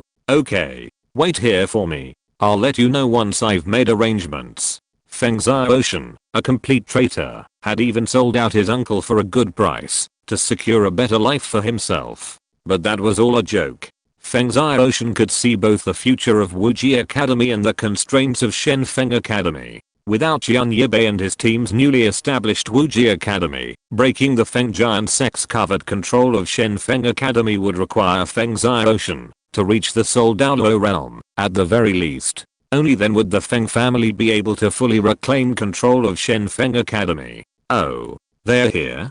Shenfeng Academy, Vice President's office. Before Feng Xiaoshen stood a refined man, quietly. He was dressed in a green robe with fluttering sleeves, giving people a feeling as gentle as jade. The light green frame of the glasses rested lightly on the bridge of his nose, adding a bit of bookish air to him. His hair was neatly combed and slowly fell on his shoulders, looking very neat. The temperament exuded by this man was completely different from Feng Xiaoshen. Feng Xiaoshen always had an unruly and arrogant air, while this man seemed more restrained and deep. His eyes revealed a kind of wisdom and calmness, as well as a bit of shrewdness. And this man was Feng Xiaoshen's uncle, Feng Buaiyu. It was hard to imagine that Feng Xiaoshen's uncle was such an elegant and romantic person. In fact, Feng Xiaoshen's uncle Feng Buaiyu's martial soul inherited Feng Xiaoshen's grandmother's martial soul, King Feng Fan, an innate 7th level soul power. And Feng Xiaoshen's father's innate soul power was level 6. But his uncle still has no children, which makes Feng Xiaoshen very suspicious. If you're listening to this novel on a channel other than Fanfic World, it means they downloaded and uploaded it without effort. We cordially invite you to visit our channel, Mundo Fanfic Novelos. There you'll find the original version of this story and you can explore many other novels of various genres. We're waiting for you to immerse yourself in a world of incredible novels. Chapter 163. Is this a threat? Feng Buaiyu's aura was familiar to Feng Xiaoshen. Feng Buaiyu's aura was remarkably similar to Ning Feng's, though unlike Ning Feng's, Feng Buaiyu lacked the ability to manage a sect, and his aura was somewhat lacking. Feng Buaiyu put down the book in his hand and turned to Feng Xiaoshen. Since they are here, let's go. Feng Xiaoshen usually wouldn't visit without a reason, and his last visit was over 20 days ago. So, when Feng Buaiyu saw Feng Xiaoshen arrive again, he had probably guessed what was going on. Feng Xiaoshen felt a bit lost as he looked at his uncle, Feng Buaiyu, who seemed to see through everything. You little brat, what are you standing there for? Lead the way. Feng Buaiyu couldn't help but sneer at Feng Xiaoshen, seeing him still motionless. Oh, here comes uncle. Then Feng Xiaoshen and Feng Buaiyu brought Feng Xiaoshen's father, Feng Buxing, along with them. The three of them arrived at an upscale restaurant not far from the hotel where Yan Yibai and the others were staying. Uncle, father, please wait a moment. Feng Xiaoshen said this and left. Sometime later, Feng Xiaoshen brought Yan Yibai, Dugu Yan, and Oscar to the private room. Dugu Bo would not be attending the banquet. Not only did Feng Buaiyu and the others' status not qualify him to attend, but Dugu Bo himself wasn't one for crowds, and generally avoided such events, unless it was a special occasion. Greetings, uncles. Yun Yibai bowed to Feng Buayu and Feng Buxing upon entering. Du Guyan and Oscar followed suit. Feng Buayu's eyes gleamed upon meeting Yun Yibai, Du Guyan, and Oscar, because Yun Yibai and the other two possessed extraordinary demeanor. What was remarkable was the composure and calmness with which these three young men met him, and Feng Buxing alone. You have to remember that most Soul Kings are somewhat reserved when meeting Soul Douluo or Soul Sages. In reality, it's truly rare for the younger generation to achieve such accomplishments. This confidence is now deeply ingrained in Yun Yibai and the others. The Blue Lightning Tyrannosaurus Rex are all proud individuals, generally acting in a direct and arrogant manner. Yun Yibai looks quite gentle. It's hard to imagine he's from the Blue Lightning Tyrannosaurus Rex. Feng Buayu thought to himself. Nice to meet you. Allow us to introduce ourselves. Yun Yibai, 19 years old, Dean of Wuji Academy, 58th Strong Attack Soul King, Martial Soul Blue Lightning Tyrannosaurus. Yun Yibai had just turned 19. Du Guyan, 21 years old, 63rd Control Soul Emperor, Vice Dean of Wuji Academy. Oscar, 16 years old, 14th Support Soul Master. After hearing Yun Yibai and the other two introduce themselves, Feng Buayu and Feng Buxing's first thought was, young. Yes, Yun Yibai and the others were incredibly young. At their age, combined with their cultivation level, and with the backing of Wuji Academy, it was simply unimaginable. Feng Xiaoshan joined this group, and also joined Wuji Academy. It was definitely better than staying at Shinpo Academy. Inwardly, Feng Xiaoshan was wondering how quickly Du Guyan had broken through to Soul Emperor, and after that, his soul power had jumped directly to level 63. He wondered if the difference between a 30,000-year-old soul bone and a 60,000-year-old soul bone was that great. You've met my foolish nephew and foolish brother before. Feng Buayu also stood up. Feng Buayu, Vice President of Shinpo Academy, 81st level Control Type Combat Soul Douluo. You're truly a young talent. Xiaoshan is greatly appreciated for your care. President Feng, you're so polite. Feng Xiaoshan's father also smiled. You did a great job. You actually defeated the Spirit Hall. Although it's a pity that Xiaoshan didn't represent Shinpo Academy, it's a pity that Xiaoshan won the championship with Wuji Academy. We are sincerely happy for your achievement. Xiaoshan also told us about the reward. Feng Buxing's voice was serious, but it was also filled with relief and appreciation. On behalf of Xiaoshan and our Feng family, I would like to express my gratitude to Wuji Academy for this. Without the powerful platform of Wuji Academy, even if Feng Xiaoshan had sufficient ability, he would not be able to reclaim the Soul Bone reward. Yun Yibai, the championship reward is the result of the joint efforts of the entire Wuji Academy. There is no luck of any one person. Feng Xiaoshan deserves the reward. Xiaoshan explained your intentions to us after he returned. Honestly, it's understandable that you want to expand your academy's strength. But your ambition to take over our several major elemental academies is too ambitious, too overbearing. Feng Buayu narrowed his eyes slightly, a sharp look in his eyes. I think Dean Feng should be able to see the current situation. At this critical juncture, I don't think any Spirit Master faction can remain immune. The Spirit Hall is becoming increasingly domineering.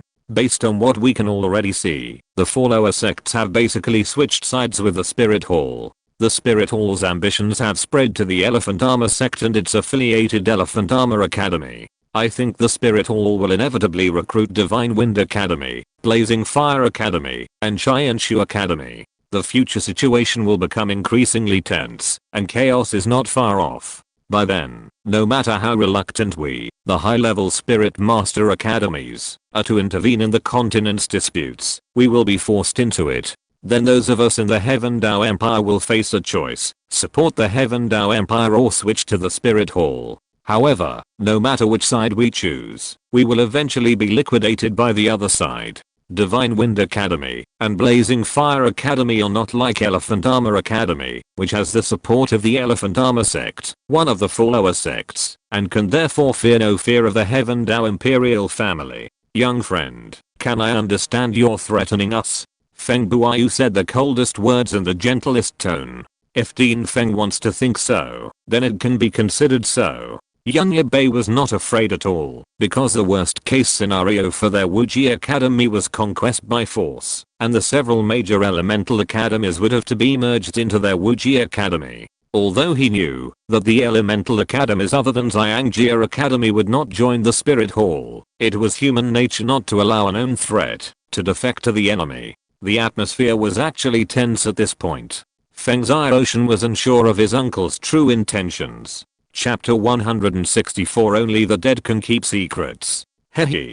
Feng Buayu's chuckle broke the tense atmosphere. As expected of a genius spirit master capable of leading a team to defeat the Spirit Hall, he's truly courageous. He generously praised him. I think that little bastard Xiaoshan should have already told you some of the secrets of the Kamikaze Academy. Feng Buayu said, glancing at Feng Xiaoshan beside him. Even though Feng Xiaoshan was thick-skinned, he couldn't help but chuckle under the gaze of his uncle. Feng Buayu suspected that if Yan Yibai hadn't known some of the secrets of their Kamikaze Academy, he wouldn't have dared to make such boasts. Yan Yibai remained silent, a gesture of acquiescence. Although Shen Feng Academy is one of the top high-level Spirit Master Academies in the Xiandao Empire, how many people know that Shen Feng Academy is actually backed by the Fengjian sect? It used to be fine, but now that the Fengjian sect has sided with the Spirit Hall, it's having a huge impact on Shen Feng Academy. Especially since the real authority at Shen Feng Academy is someone sent by the Fengjian sect.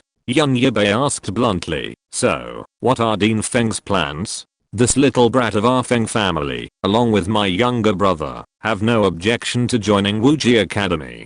Will you let them give up, just because I'm their uncle and older brother? Dean Feng is a wise man. Wuji Academy welcomes you. Since Feng Buayu had no objections to Wuji Academy, Shen Feng Academy wasn't a problem either. Of course, there was still the figurehead dean who needed to be dealt with. We have no objections, but I don't have the final say over Shen Feng Academy. I'm just a vice president of Shen Feng Academy. After a moment, Yan Yibai spoke, then shut that nominal dean up. Yan Yibai's tone was gentle, yet his words were filled with dominance. Feng Buayu was visibly stunned by Yan Yibai's dominance. It was hard to imagine such words coming from a Soul King. Is this the confidence that comes from having a title Douluo behind him? Feng Buayu thought to himself. After consulting with Yan Yibai and the others, Feng Buayu found an excuse to lure the Shen Feng Academy dean out. Who? The Shen Feng Academy dean suddenly shouted. Just now, he had suddenly sensed something trying to invade his body. He radiated a wave of soul power throughout his body, repelling the attacking force. You're quite sensitive. A voice reached his ears. But you still have to die. The Shen Feng Academy's dean shouted angrily. How dare you? You treacherous villain. Don't you dare show yourself. Before the Shen Feng Academy's dean could finish his words, a dark green figure flashed by. Immediately afterwards, a powerful surge of soul energy erupted from the shadows, bearing down on him. HMPH. The Shen Feng Academy's dean snorted coldly, dodging the attack with a flash. His martial spirit, the Wind and Rain Eagle, possessed him, and 8 soul rings, 2 yellow, 2 purple, and 4 black emerged beneath him. The power of a soul Douluo was unleashed. With a stern gaze, he directed the direction of the shadowy figure and shouted, Who are you? Why are you attacking our Shen Feng Academy? You're a dying man, so full of nonsense. The sneak attack failed, and Douluo materialized, charging directly at him. Douluo. The Shen Feng Academy's dean recognized the dark green figure's owner at a glance, his eyes filled with horror. He instantly understood that the other party had come for the Divine Wind Academy, clearly targeting him. It wasn't surprising that he knew Douluo. There were only a handful of title Douluo on this continent, and since he came from the Wind Sword sect of the Star Luo Empire, he naturally needed to be on the lookout for the title Douluo within the Heaven Dao Empire. Without hesitation, the Divine Wind Academy's dean turned and fled. His wind-attributed spirit granted him immense speed. However, as he retreated, a powerful wind tornado swept towards him. The wind attack didn't pose much of a threat, but it was enough to slow his movements. The person who blocked his way was none other than Feng Buayu. Feng Buayu. The Divine Wind Academy dean shouted angrily. He was all too familiar with that attack. Having worked with Feng Buayu for so many years, he had some idea of his abilities. However, He didn't have time to reflect, as Douluo's attack was already underway. Facing Douluo's attack, the Divine Wind Academy Dean's heart sank. He knew that, while his own strength was considerable, there was still a significant gap between him and this titled Douluo. Not to mention Feng Buayu, watching closely from the side. Feng Buayu stopped the Shinfeng Academy Dean for a moment, before continuing his attack. With the titled Douluo already attacking, his previous attack was already an offense. Of course, he was also a bit afraid the Shinfeng Academy Dean would actually escape. HMPH, even if it costs me my life, I won't let you succeed. The Shinfeng Academy Dean roared, his spirit rings radiating brightly, and his spirit, the Wind and Rain Eagle, soared high, releasing a powerful pressure. Douluo, observing this, curled his lips into a sneer. He didn't take the Shinfeng Academy Dean seriously. After all, the gap between a titled Douluo and a soul Douluo was not easily bridged. Feng Buayu, how dare you betray my Shinfeng Academy? The Shinfeng Academy Dean glared at Feng Buayu, while fending off Douluo's attacks. Feng Buayu didn't reply, simply staring at him coldly. He no longer felt any guilt or uneasiness, for he knew he was acting for the greater good. HMPH, you think you can defeat me like this? How naive. The Shinfeng Academy Dean roared, retreating again. With a flick of his claws, he launched several piercing blades towards Douluo. He shifted his gaze, searching for a chance to escape. A trapped beast's fight. That was Douluo's assessment. Douluo dodged with ease, unleashing a spirit skill that sent a stream of emerald blades hurtling towards him. These blades, while possessing both physical and toxic properties, struck him. The Shinfeng Academy Dean was filled with anxiety, knowing that if he continued like this, he would sooner or later fall into Douluo's hands. So, he took a deep breath, determined to fight to the death. Fourth spirit skill, Wind and Rain Eagle Wings. The Shinfeng Academy Dean shouted, and his spirit, the Wind and Rain Eagle, flapped its wings fiercely, sending a violent gust of wind and whirling sand and rocks. Using this force, he retreated once more, attempting to escape. With the joint efforts of Douluo, the titled Douluo, and Feng Buayu, even though the opponent was a soul Douluo of the agility attack type, he was ultimately unable to escape.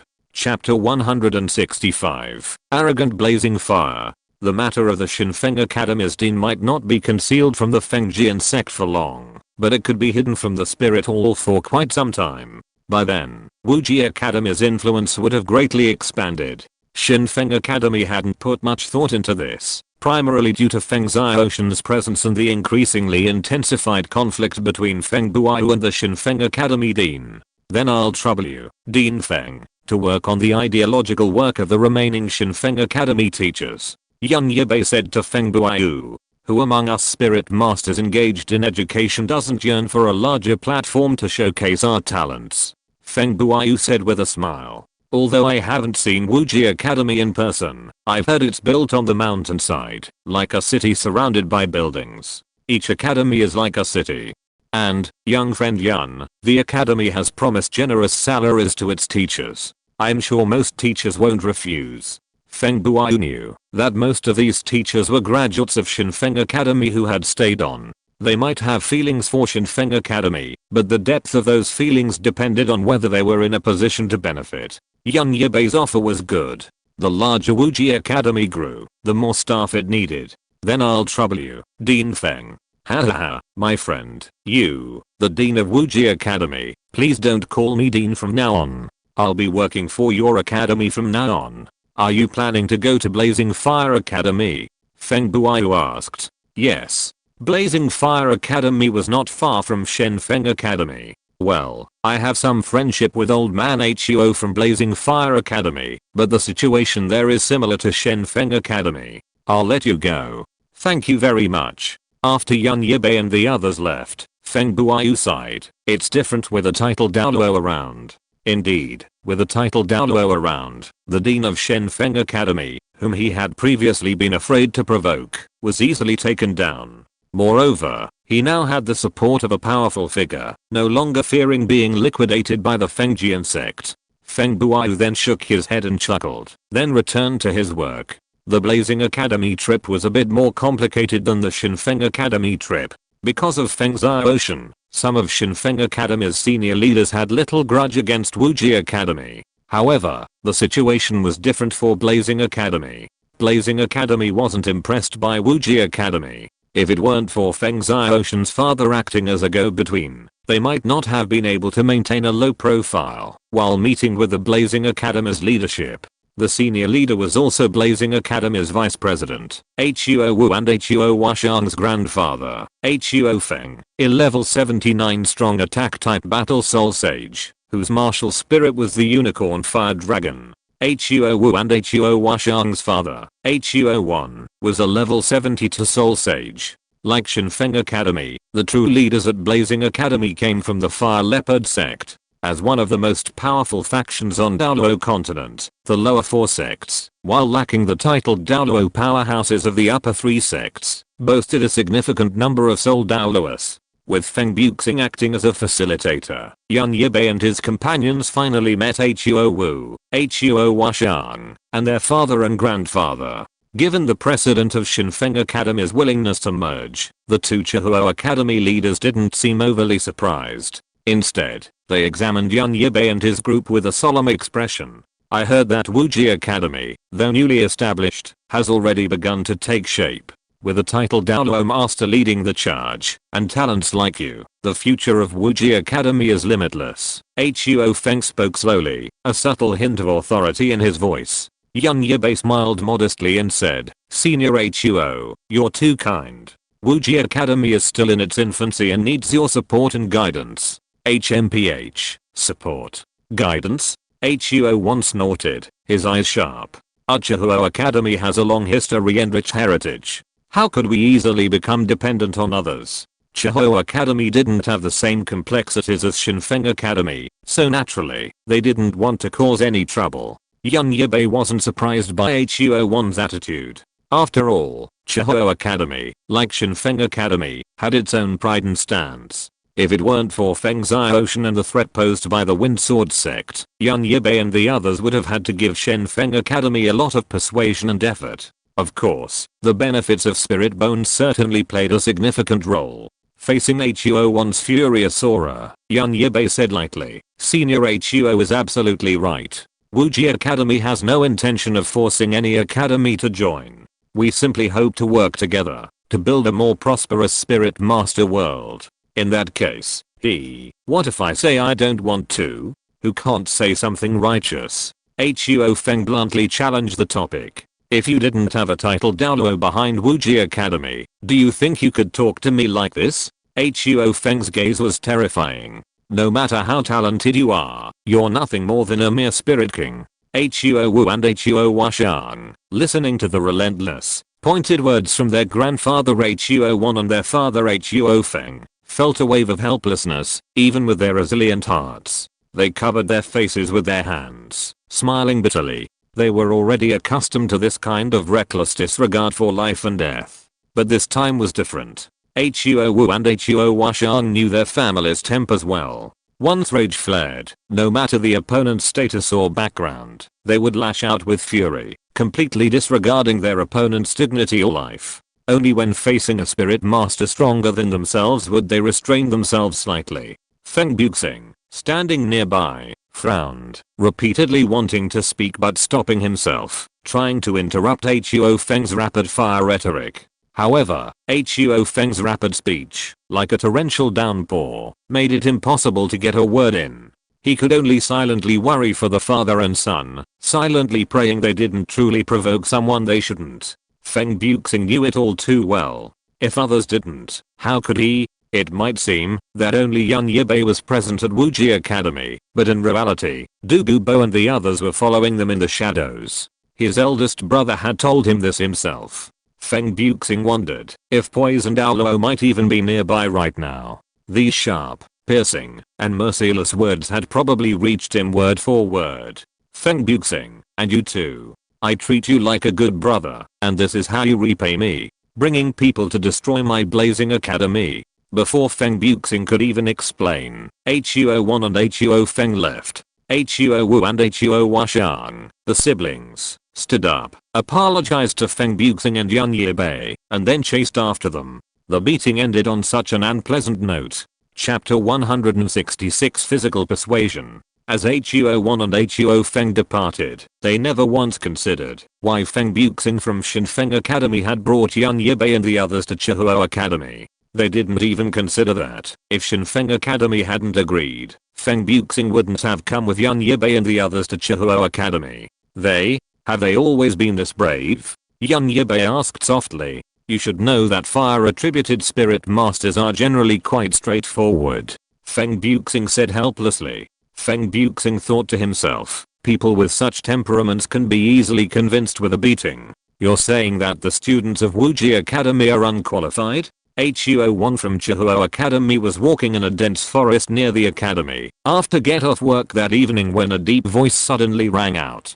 Who? Huo1 shouted, his gaze darting around. You have to know that as a level 71 soul sage, he holds a high status in the entire Douluo continent's soul master world. At the soul sage realm, one's soul power is so potent that it can create a mysterious aura around one's body, allowing one to clearly discern the sound of falling leaves within 100 meters. Yet, at this moment, he hadn't sensed anyone nearby, and the voice pierced his ears, sounding like a voice whispering in his ear. This strength alarmed Huo1, already a soul sage. He didn't recognize the voice, but he was certain the person's strength was no less than his. Huo1's martial spirit possessed him, and 7 soul rings emerged from his body. Ha! A disdainful voice echoed. Then, the owner of the figure emerged from behind a tree. Huo1 had already spotted it. Who are you? And who are you from Wuji Academy? Huo1 frowned, staring at the newly revealed figure. HMPH. Since they are unqualified, what about me? Douluo emerged completely from the shadows, bathed in moonlight. Douluo's spirit rings emerged one by one, 2 yellow, 2 purple, and 5 black, shimmering across his body. Seeing the black-clad figure before him slowly unleash 9 spirit rings, their dazzling light gleaming in the night, Huo1 felt a piercing chill wash over him, like cold water splashed on his face. It instantly washed over him, sending a shudder through him. His eyes revealed a mixture of disbelief and profound shock. As a seasoned soul sage, he had a keen understanding of the subtle yet profound differences in power between high-level soul masters. For soul masters above level 60, even a difference of 1 level, let alone a stage, creates a significant disparity in strength.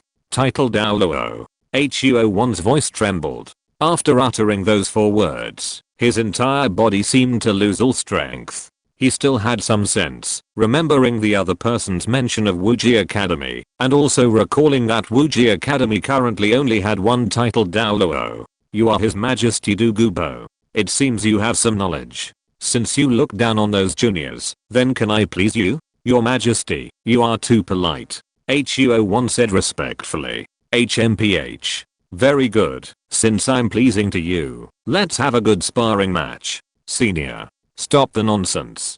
Douluo said, jumping straight into action. After consuming the Kirang Tangshan chrysanthemum, Douluo could no longer be considered the weakest title Douluo. A few days later, Huo1 and Huo Feng from the Blazing Fire Academy took the initiative to invite Yan Yibai and his group. When Yan Yibai and his group met Huo1 and Huo Feng again, the father and son's attitudes had completely changed. In fact, after that meeting, Huo1 and Huo Feng were completely convinced by Douluo's physics. Yan Yibai's eyes were piercing, and with his piercing gaze, he could clearly see the wounds still unhealed on Huo1 and Huo Feng's faces. Huo1 was first beaten by Douluo, and then Huo Feng was also beaten by Douluo. After being beaten by Douluo, the 2 men calmed down. After meeting Yan Yibai, the 2 men calmed down considerably. After being beaten by Douluo personally, Huo1 and Huo Feng calmed down considerably. With their calmness, the rest of the story became much easier. Huo Feng and Huo1 were reassured after learning that the Wind Sword sect, the people behind the Shinfeng Academy, had been apprehended. This was definitely not due to Douluo's briefing. Only then did they patiently investigate the previous events. When they learned that Shinfeng Academy had agreed to join Wuji Academy, they were stunned for a moment, as they hadn't received any information. However, after Douluo's thorough lecture, they no longer considered the matter a big deal. They were well aware that the Fire Leopard sect and the Windsword sect were behind them, and that Shinfeng Academy was backed by the Windsword sect. It now appears that the individual behind Shinfeng Academy has been dealt with by Wuji Academy. However, with Shinfeng Academy as the front, the consequences of what follows will be less difficult to accept. In fact, after Douluo's rational and practical arguments, HUO1 and the others have also come to believe that merging Chihuo Academy with Wuji Academy is not a bad thing. Of course, there must be a trade-off of interests involved. After all, there are no conflicts within Chihuo Academy.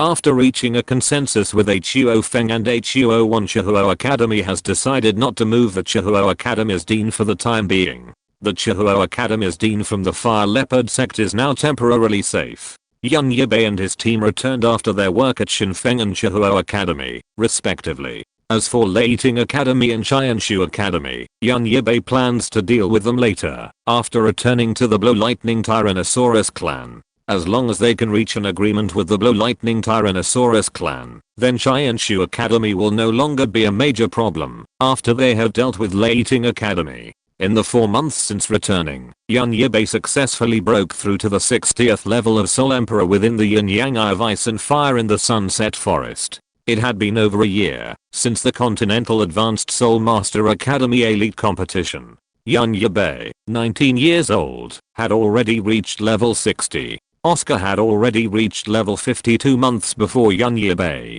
His 5th soul ring was obtained in the Sunset Forest. Oscar's 5th soul skill, the explosive Devil Pepper, counteracts negative status effects while increasing attack power by 50%. The soul ring was taken from the Demon Pepper Ghost Flame Tree, an 18,000-year-old soul beast in the Sunset Forest. Naturally, the effects of a 10,000-year-old soul beast would be excellent.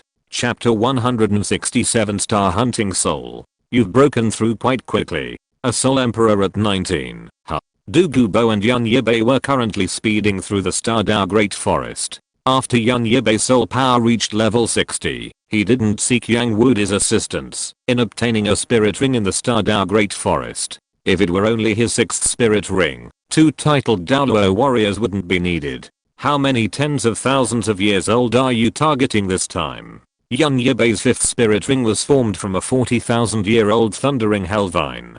Douluo was curious about how many tens of thousands of years old the spirit beast Yan Yibai would choose for his 6th. At least 60,000 years old, Yan Yibai said after a moment's hesitation. His 5th spirit ring was from a 40,000-year-old spirit beast, so naturally, this 6th spirit ring couldn't be younger than his 5th. Moreover, with Douluo by his side, he could respond promptly even if danger arose. 60,000 years old or more.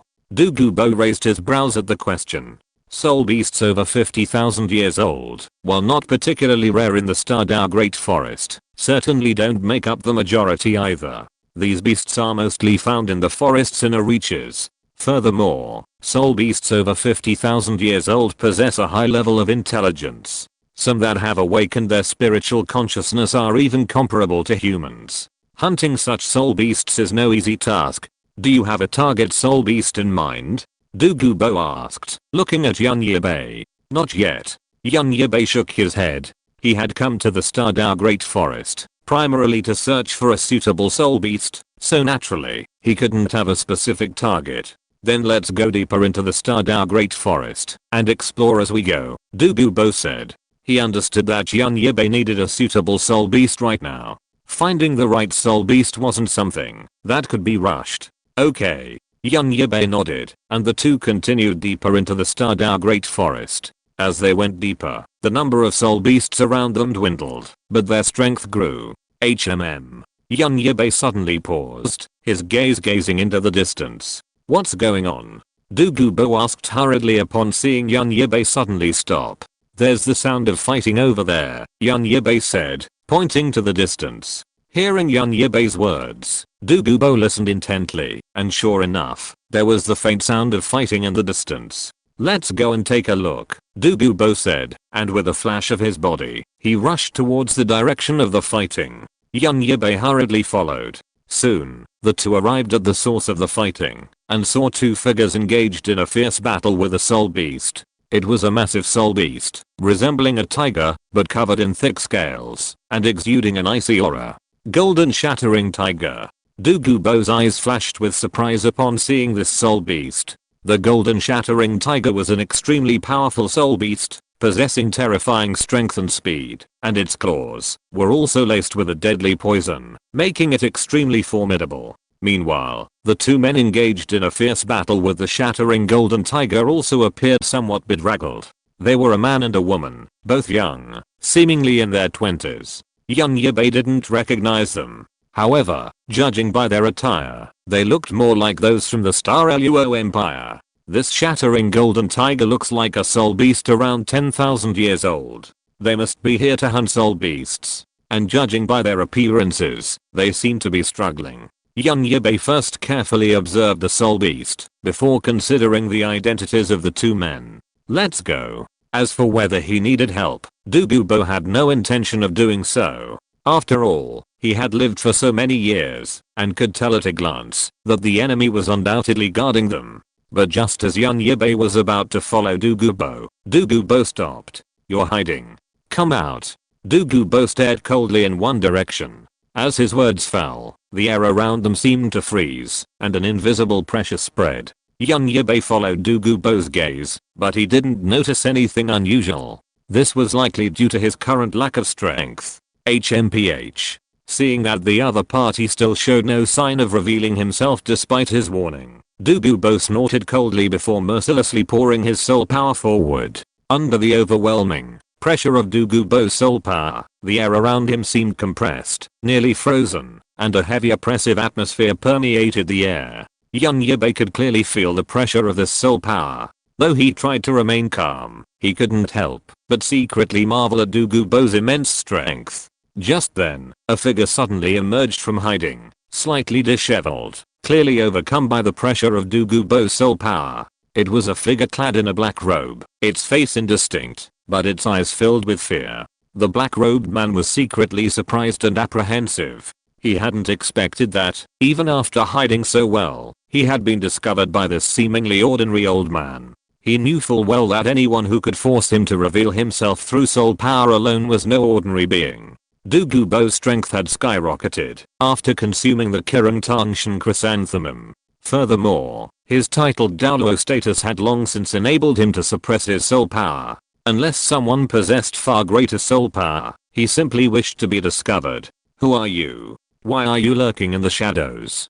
Douluo could roughly guess that the other person was the protector of the two young men, but that didn't mean they could spy on him at will. The saying a title cannot be insulted was no joke. The other person didn't know Douluo's true background, but the overwhelming soul pressure and the strength that had forced him out made it clear to him that the other person was someone he couldn't afford to offend. I mean, no offense, senior. The black-robed figure spoke, his voice not hoarse, but full of energy. Logically speaking, the other party should also know Douluo. After all, Douluo is a titled Douluo of the Heaven Dao Empire, and a titled Douluo who can fight against an army alone. Such a strategically threatening titled Douluo, the other party estimated that he is from the Xingluo Empire. In the Xingluo Empire, anyone with a little status cannot fail to know Douluo. Senior, I'm from the Xingyu sect, and I have been ordered to protect these two young spirit masters. They came here to hunt this shattered golden tiger, to obtain spirit rings to improve their strength. The black-robed man explained, his tone with a hint of respect and helplessness. Douluo heard this, and a trace of doubt flashed in his eyes. Xingyu sect? He had never heard of this sect. What kind of force is the Xingyu sect? Judging from the way you just hid in the air, you should be at least a spirit sage. Chapter 168, Hidden Sect. I have some familiarity with every sect of some power on this continent, but when did your Star Moon sect emerge? Senior, could you please allow me to rescue the two younger members of my sect first? The black-robed figure said with a wry smile. He hadn't anticipated this situation. He had been secretly watching the two younger members of his own sect from the shadows. However, Douluo and young Yibai's movements were undisguised, and he couldn't help but notice them. Out of caution, he slowly made his way towards Douluo and his companions. His spirit was Night Shadow, similar in some ways to Huo Wu's spirit from Blazing Academy, but his was a starlight spirit, capable of cultivating with the aid of starlight. The Night Shadow spirit, a beast spirit that forms a shadow of its own body, was exceptionally unique. Once possessed, it could conceal its form in the shadows. If Douluo hadn't been a titled Douluo with exceptionally strong perception, this man would have been able to evade him. In this situation, if Douluo didn't let him go, he wouldn't be able to successfully rescue the two disciples of his own sect. The two were already at a disadvantage, and if they dragged on, it was hard to say what would happen. "Oh, what were you doing earlier?" Douluo sneered, and then said sarcastically. The two young men over there were a Soul King and a Soul Sect, and their martial spirits were something Douluo had never seen before. Of course, the Douluo continent was so vast, and martial spirits were also diverse. There were countless martial spirits that Douluo had never seen before. Douluo had no intention of interfering in such trivial matters, but now that someone had taken the initiative to offend him, he would not let it go. "Kid, go rescue those two. I'd like to see what kind of person this Xingyu sect is. How dare they set their sights on me?" While not as serious as Douluo had described, Douluo was a narrow-minded and impervious person. He would not hesitate to eliminate any root causes, unless there was a lasting impact. He cared nothing for face, and didn't mind bullying the weak. His first instinct when faced with a threat was to kill. In short, not killing the black-robed man immediately was a sign of Douluo's mercy. Perhaps because he had detoxified, Douluo wasn't as bloodthirsty now. When Yibai heard Douluo's order to attack, he dove towards the two men at an incredibly fast speed, leaving a trail of lightning in his wake. Yibai's figure flashed like lightning, and in a flash of lightning, he reached the two Xingyu sect disciples. Without any fanfare, a bolt of lightning struck the shattering golden tiger, exploding. The tiger howled under the lightning's impact, its massive body sent flying several meters, crashing to the ground in a cloud of dust. A flicker of fear flashed in the eyes of the two Xingyu sect disciples. They hadn't expected this suddenly appearing young man to possess such formidable strength, sending the 10,000-year-old soul beast flying with a single blow. Yibai quietly watched the shattering golden tiger, paying no attention to the two behind him. Yibai was merely possessed by his martial spirit, but his right arm had transformed into a dragon. The golden dragon-like arm exuded an indescribable aura of dominance. The Soul King disciple suppressed his shock and bowed, saying, "Thank you, Senior, for your assistance." Although Yibai looked very young, he didn't believe he could truly be a young man at that moment. Roar. The shattering golden tiger's physique was impressive. After receiving Yibai's punch, it roared furiously and quickly rose to its feet, lunging towards him. Yibai remained motionless, a cold glint in his eyes. He watched the shattering golden tiger lunge again, a smile curling his lips as his dragon-like right arm flickered with golden lightning. Yibai raised his right arm and thrust it forward.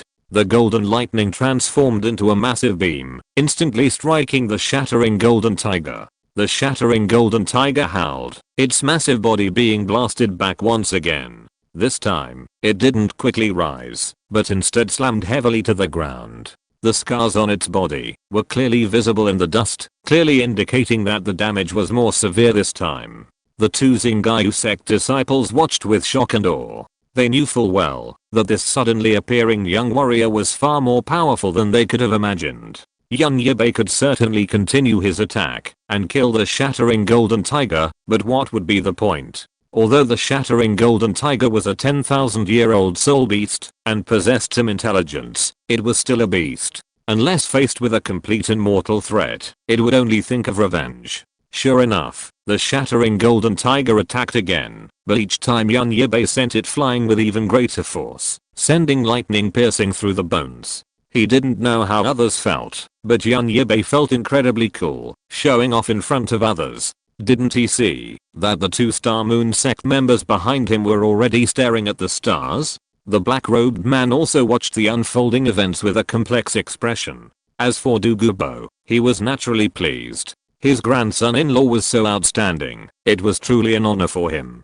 Get out. Roar. Faced with a complete and mortal threat, the shattering golden tiger roared in frustration and then fled. Senior, your strength is formidable. We admire you, the Soul King disciple said again, his tone filled with respect. Follow me. Yibai ignored them. He wasn't satisfied with that soul beast just now. He'd already been challenging 10,000-year soul beasts since he was at the 4th ring. Now that his soul power had reached level 60, defeating a 10,000-year-old soul beast with a low-level bloodline was no problem. Uncle Quan. The two men, following Yibai to this location, immediately encountered the black-robed man, who dared not move. Young master, are you all okay? The black-robed man said with a wry smile. Uncle Quan, who are they? Zingayan, why don't you thank these two seniors? He also included Yibai. The two Zingayu sect disciples, Zingayu and Zingayan, immediately stepped forward and bowed deeply to Yibai and Douluo, saying gratefully, thank you, seniors, for your help.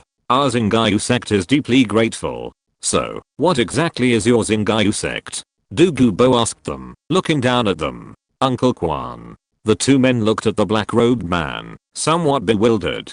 This scene reveals that, while these two individuals possess some abilities, they have been protected by the greenhouse for too long. When faced with such a situation, their first thought is to rely on those around them. Senior, our Zingayu sect is a hidden sect located within the Douluo Empire. Please forgive me for not being able to disclose its specific location. Chapter 169. Deep into the dense forest. The Star Moon sect has been secluded for hundreds of years. Unless they're out to acquire spirit rings like today, their members generally stay within their walls. Oh, a secluded sect? Interesting. What realm is your sect's strongest spirit master? The black-robed figure hesitated. The secluded Star Moon sect, sounds mysterious, but in reality, it's nothing more than a cowardly coward, too weak to challenge the outside world. The speaker's tone was filled with disdain and mockery, clearly unconvinced by the existence of secluded sects. If your sect truly produced a titled Douluo, you wouldn't be a secluded sect anymore. Any powerful sect would aspire to establish a presence in the Spirit Master world and showcase its strength. Top-tier sects like the Haoshan sect are forced into seclusion by the power of the Spirit Hall. For a sect to thrive, both resources and disciples are essential. Since hidden sects have gone into seclusion, both cultivation resources and disciples are extremely limited. Furthermore, cultivation in the current Douluo continent remains quite challenging, as evidenced by the contrast between prosperity 10,000 years from now and the present. Senior, you have such foresight. Could it be that you have been granted the title of Your Majesty? A bitter feeling welled up in the black-robed man's heart. Although he claimed to be from the hidden Star Moon sect, in reality, their sect consists of two factions, one centered around the Star Moon martial spirit, the other centered around the Star Crown martial spirit. The sect boasts two supreme figures, both rank 89 Soul Douluos, both belonging to the Star Moon lineage. Currently, the Star Moon lineage is suppressing the Star Crown lineage. This is why they call their own hidden sect the Star Moon sect. If the Star Crown lineage were to seize control of the sect would be called the Star Crown sect. Although the sect is secluded, and the two lineages belong to the same sect, this power imbalance has not brought harmony and stability to the sect. On the contrary, due to the lack of external threats, the internal struggles within the sect have become increasingly fierce. Although the Xingwen lineage is temporarily at a disadvantage, they have never given up their desire and pursuit of power. The open and covert struggles between the two camps have made it impossible for the sect to work together to develop the sect. Uncle Quan, who are they? They give people the impression that they are very powerful. Never mind, I will take you to obtain the spirit rings, and then we will quickly return. The chance encounter with the secluded sect Zingayu sect was just a small episode in the soul hunting journey. In the current situation, the secluded sects could not make any waves at all. Again, if this secluded sect was truly powerful, it would not be hidden. Douluo and Yibai continued to search for suitable spirit beasts in the Xingdao Great Forest. Boy, this continent is huge, and has a long history. For tens of thousands of years, countless powerful sects have been born, and countless powerful sects have disappeared in time. This is a hidden sect, If the hidden sects were really that powerful, the Haoshan sect would not have been forced to retreat because of the Spirit Hall. They are just a bunch of chicken thieves, enjoying the remaining wealth brought to them by the times, and living in a secret place. Boy, although I only want to live a stable life with my Yan'an, but since Yan'an has chosen you, I have no choice but to fight with you. But you must protect Yan'an for me. I know you, kid, will not be like those hidden sects who only seek temporary comfort, and I know you practice hard, but in this world, only the strong can control the right to speak. In this chaotic era, there is not much time left for you. You have to hurry up.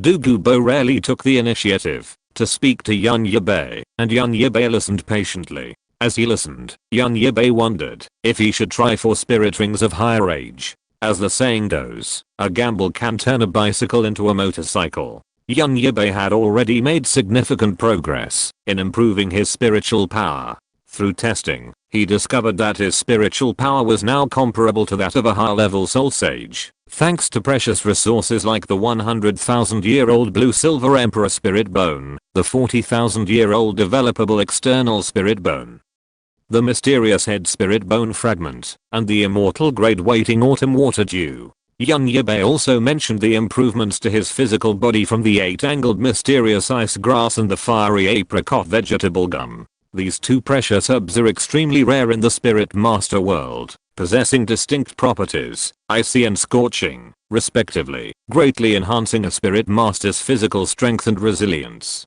Combined with the improvements from several spirit rings, it's not impossible for him to try for spirit rings of higher age. He had previously played it safe, but now he wanted to take a risk. Douluo and Yibai slowly made their way deeper into the Stardow Great Forest. Along the way, they had already encountered several spirit beasts over 50,000 years old. We've reached the innermost part of the central area. Further in is the core area, where the spirit beasts are all over 70,000 years old. Douluo gazed at the dense forest ahead, which was becoming even greener, taller, and deeper, his eyes shrouded in darkness. His ninth spirit ring was that of the 70,000-year-old spirit beast Medusa. This meant that this was the deepest part of the Stardow Great Forest he had ever been to. This is where spirit beasts over 70,000 years old gather, but there are also spirit beasts of even higher bloodlines. Entering here is both awe-inspiring and a chance. Are you sure you want a spirit ring of this age for your 6th spirit ring? Douluo asked Yibai calmly. Things change. As you told me, time is running out. If we don't seize every opportunity to grow stronger, we may eventually fall into the hands of the Spirit Hall. Hidden within the deep and mysterious core of the Stardow Great Forest lies a little-known, hidden valley. Here, a massive, thickly furred bear, after a long slumber, slowly opened its sleepy eyes, spurred by hunger. Without disturbing its slumbering brethren, it quietly rose, preparing to forage for food. Under the pressure of their ancestors, these great bears had no choice but to sleep and reproduce, maintaining their species. Their numbers were already few, and offspring were even rarer. The most powerful bear remained slumbering underground in the core of the Stardow Great Forest, competing with some terrifying entity for the spoils. There was no time to protect them. To ensure the prosperity of their species, these spirit beasts rarely ventured outdoors, and consequently, sightings were rare. Raw. A violent, sharp, and piercing voice echoed from not far from Yibai. If you're listening to this novel on a channel other than Fanfic World, it means they downloaded and uploaded it without effort. We cordially invite you to visit our channel, Mundo Fanfic Novelos. There you'll find the original version of this story and you can explore many other novels of various genres. We're waiting for you to immerse yourself in a world of incredible novels. Chapter 170 Dark Gold Terror Claw Bear. Douluo paused, his brow furrowed. What kind of soul beast is this? Its roar is so fierce, it shakes the heart. His voice was filled with a hint of doubt and solemnity. Yibai also listened intently. From the sound, it's certainly not the roar of an ordinary dragon soul beast. This roar contains an indescribable ferocity and savagery. Before he finished speaking, a surge of momentum surged over them like a tide, sending the hems of their clothes and blue hair flying wildly in the wind. It seemed as if even the air itself had become heavy and oppressive. Both Douluo and Yibai could sense that the source of the sound was still some distance away. Douluo and Yibai had just entered the central and core areas of the Stardow Great Forest when they heard the roar. They exchanged a glance and immediately flew in that direction. This soul beast, judging by its sound and power alone, was so ferocious. Even if it wasn't a true dragon, it was certainly a terrifying beast no less. Elsewhere, at the border between the core and central mixed zones of the Stardow Great Forest, stood a bear-like spirit beast over 10 meters tall, radiating a dark golden glow. Facing it was a sturdy dragon-like spirit beast, its body covered in golden flame-colored scales, its eyes gleaming with wisdom. Its size was no less impressive than the giant bears. Douluo and Yibai hurried to the scene, only to find the two behemoths locked in a fierce battle. Dust billowed, and the surrounding trees were toppled by their immense power. The air was thick with tension and danger. Golden Flame Dragon. Douluo instantly recognized the massive figure, wreathed in blazing flames. His voice was filled with shock and disbelief. I never expected to encounter a dragon-like spirit beast with such a rich bloodline here. Boy, you're in luck. The golden flame dragon's body was as sturdy and powerful as a dragon's, its body covered in golden scales, each one seemingly imbued with boundless fiery power. Its eyes flashed, like flaming balls of fire, gleaming with a fierce light. Each attack was accompanied by a blazing flame, scorching the surrounding air to an incomparable heat. And judging by the appearance of this soul beast, it's at least 60,000 years old, Douluo continued. However, compared to the dragon soul beast, Yibai's focus was on the bear soul beast. Upon seeing the giant bear soul beast, Yibai was stunned for a moment. Then, a flicker of undisguised enthusiasm flashed in his eyes, an instinctive thirst for something. It was a massive bear covered in dark golden fur, standing over 10 meters tall, like a moving mountain, imposing an overwhelming sense of oppression. Its eyes were as deep as the abyss, devoid of any emotion, a mixture of indifference and cruelty that sent a chill down its spine. Its body was covered in thick, dense dark golden hair, each strand gleaming with a metallic sheen, as if capable of withstanding any attack. The giant bear's shoulders were broad and majestic, as impenetrable as a city wall, giving off an air of impenetrability. Its arms were exceptionally massive, bulging with muscle, as if forged from steel, brimming with explosive power. At the tips of these sturdy arms were razor-sharp dark gold claws, sharp as knives, each 1 meter long, seemingly capable of easily ripping through any obstacle. As these massive arms extended, the claws, simply following the body, slashed through the air, creating a subtle hissing sound, as if the very air were being torn apart, a terrifying sensation. The air seemed thick with the scent of blood, foreshadowing the terrifying power of this giant bear spirit beast. Do you recognize that bear spirit beast? Douluo, perceptive enough to notice the strange look in Yibai's eyes and the image of the giant bear reflected in his gaze, asked. Yibai took a deep breath, trying to calm his inner excitement, and slowly said, well, if I'm not mistaken, this giant bear soul beast should be the legendary dark gold terror claw bear. Dark gold terror claw bear. Yibai explained to Douluo the excuse that he had obtained relevant information from the ancient books of the clan. After Yibai finished explaining, he thought to himself, I actually encountered the dark gold terror claw bear in this time period. What a great fortune. Even 10,000 years later, the dark gold terror claw bear is a rare soul beast. If my guess is correct, the dark gold terror claw bears in this time period should have been hidden by the ferocious beast, the Bear King. After all, the dark gold terror claw bear clan is rare, and the Bear King, as their leader, naturally has to do his utmost to protect them. And he himself is busy improving his strength, and has no time to care about other things. Later, when the giant insect with amazing vitality was almost sucked away, those ferocious beasts that had survived the heavenly tribulation for more than 100,000 years began to gradually become active. Coupled with the fusion of the sun and moon continents, the concept and ranking of the top 10 ferocious beasts only came into being 10,000 years later. At the same time, the control over them was gradually relaxed, and the number of dark gold terror claw bears increased to a certain extent. This dark gold terror claw bear must have slept for too long and was hungry, so it came out to look for food. It was easy to get. The tension between the two soul beasts reached a fever pitch, the air seemingly frozen by their overwhelming might. The dark gold terror claw bear roared, lashed out with its claws, whipping up a gust of wind as it lunged at the other. Not to be outdone, the other beast dodged the dark gold terror claw bear's attack with a single deft movement. At that moment, the golden flame dragon unleashed a deafening roar, and a blazing flame erupted from its body, enveloping the entire battlefield. The dark gold terror claw bear was caught off guard by this sudden onslaught, flailing its claws in an attempt to extinguish the flames. The dark gold terror claw bear's movement faltered slightly, giving the golden flame dragon an opportunity. It dodged the dark gold terror claw bear's next fierce attack, then swung its tail, sending a stream of blazing flames surging like a raging dragon emerging from the sea, hurtling towards the giant bear. The dark gold terror claw bear roared, its massive body tumbling across the ground. It barely dodged the terrifying blow, though much of its fur had been singed by the flames. Roar. As the dark gold terror claw bear crossed its arms, 5 gleaming golden blades, tinged with darkness, emerged from each of its claws. Then, 2 blades, over 20 meters long, darted towards the golden flame dragon. Chapter 171 Dark Demon Evil Tiger.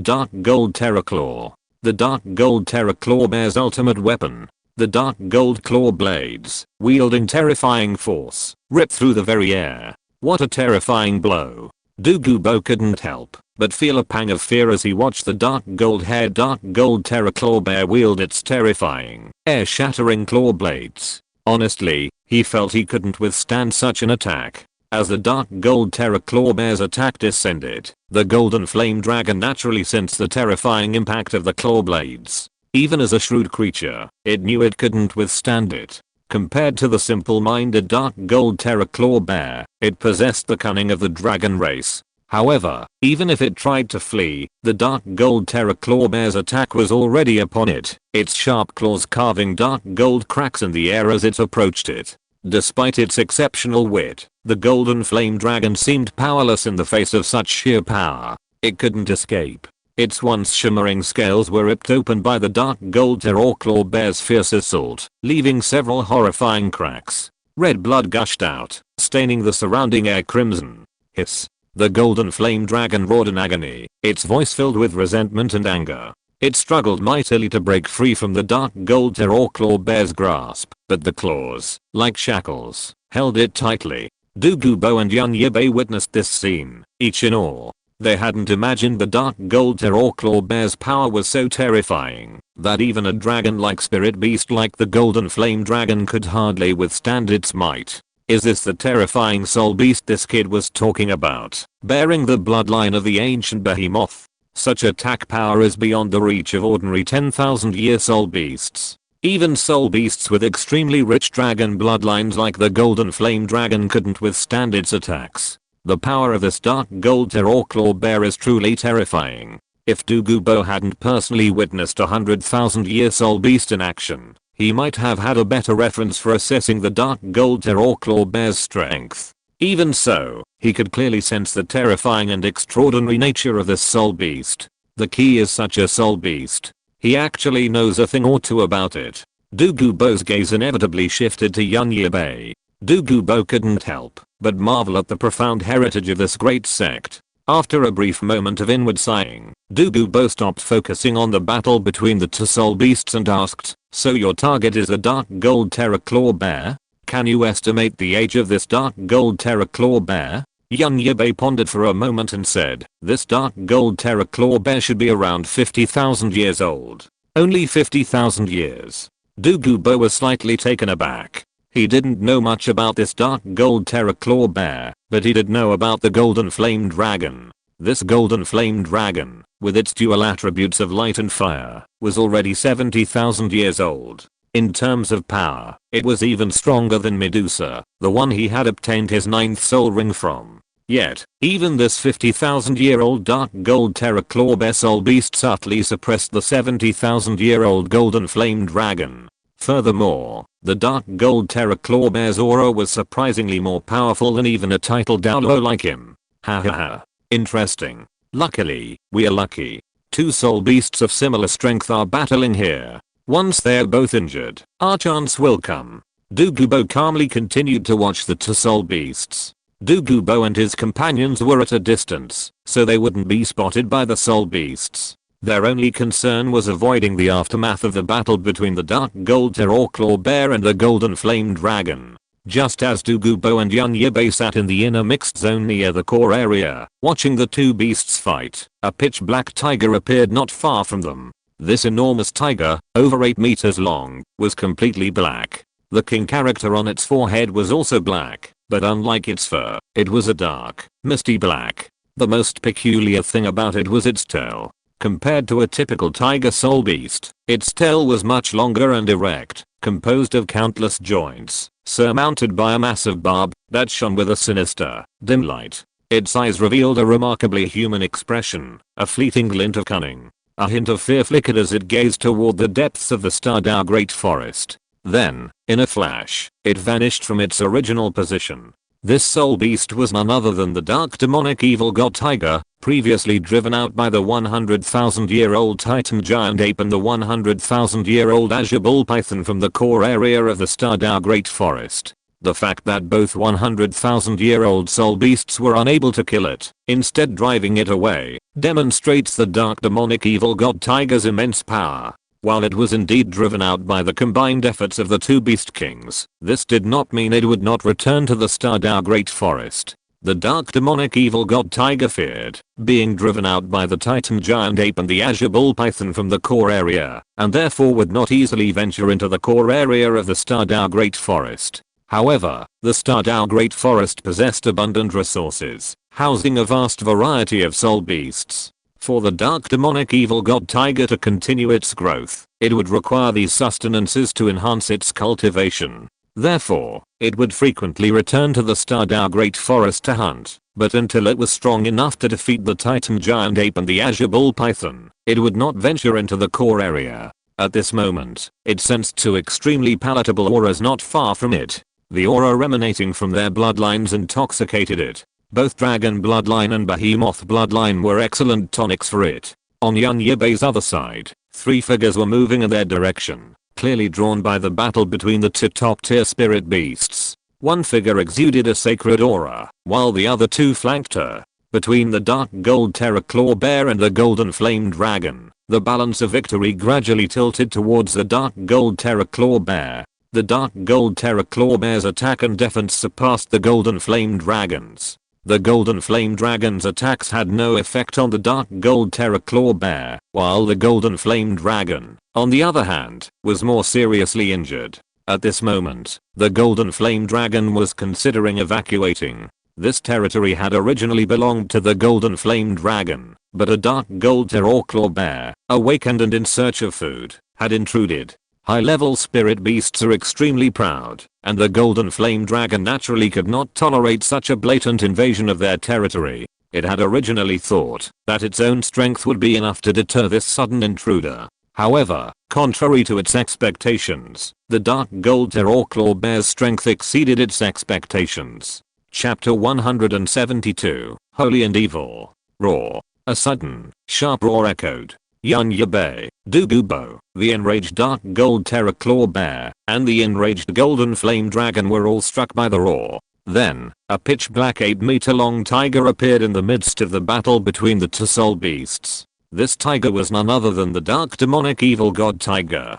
The dark demonic evil god tiger's appearance instantly disrupted the clash between the dark gold terraclaw bear and the golden flame dragon. Its pitch black form, radiating a faint glow, suddenly plunged between the two soul beasts like a flash of black lightning. Roar. The dark demonic evil god tiger unleashed another deafening roar. Its roar possessed some psychic attack power. While not powerful, it was enough to last for a moment. The dark gold terraclaw bear and the golden flame dragon, both elite soul beasts, quickly regained consciousness. The two soul beasts turned their heads, gazing at the sudden appearance of the dark demonic evil god tiger.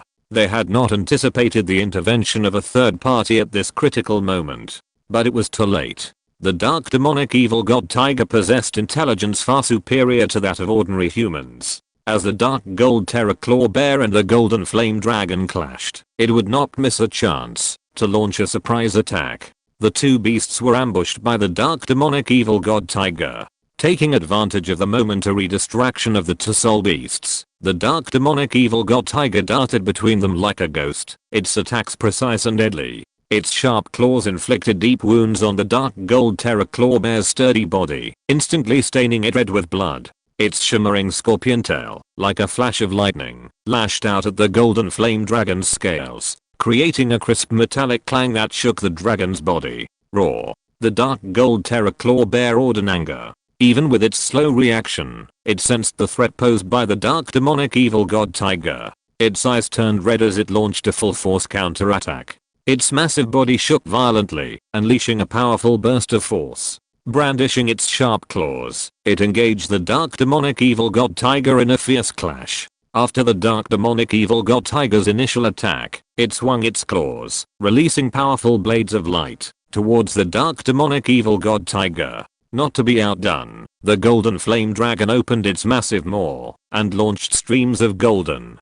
fiery red flames like lasers at the dark demonic evil god tiger, attempting to force it back. However, the dark demonic evil god tiger was incredibly cunning, deftly dodging the attacks of both the dark gold terror claw bear and the golden flame dragon. Its eyes gleamed with cunning and greed as it scanned the two soul beasts, as if assessing their strength and value. In its perception, both the dark gold terror claw bear's powerful attack and defense, and the golden flame dragon's blazing flames, made them both highly desirable morsels. What kind of soul beast is this? Douluo wondered inwardly. The dark demonic evil god tiger, this soul beast was incredibly rare. Like the dark gold terror claw bear, Douluo had no idea of its details. Young Yibai naturally knew about the dark demon evil god tiger. The moment he saw it, his first thought was to run. Even the 200,000-year-old soul beasts of the Stardow Great Forest could only drive away the 60,000-year-old dark demon evil god tiger. He and Douluo were no match for it. The already injured dark gold control claw bear and golden flame dragon were now in even worse trouble. According to the standard set 10,000 years from now, a 10,000-year-old dark gold control claw bear would be comparable to a 100,000-year-old soul beast. And now, the 10,000-year-old dark demon evil god tiger was a top-tier soul beast, rivaling 200,000-year-old soul beasts. Just as young Yibai was contemplating how to persuade Douluo to leave, the dark demon evil god tiger suddenly roared. Then, ignoring the severely injured dark gold terror claw bear and golden flame dragon, it suddenly turned in one direction, staring intently at that direction with an extremely ferocious glare. Just then, it sensed a deeply unpleasant aura. At this moment, a golden light suddenly descended from the sky, like a divine radiance, illuminating the chaotic battlefield. Illuminated by this radiance, the dark demon evil god tiger's attack was instantly dispelled.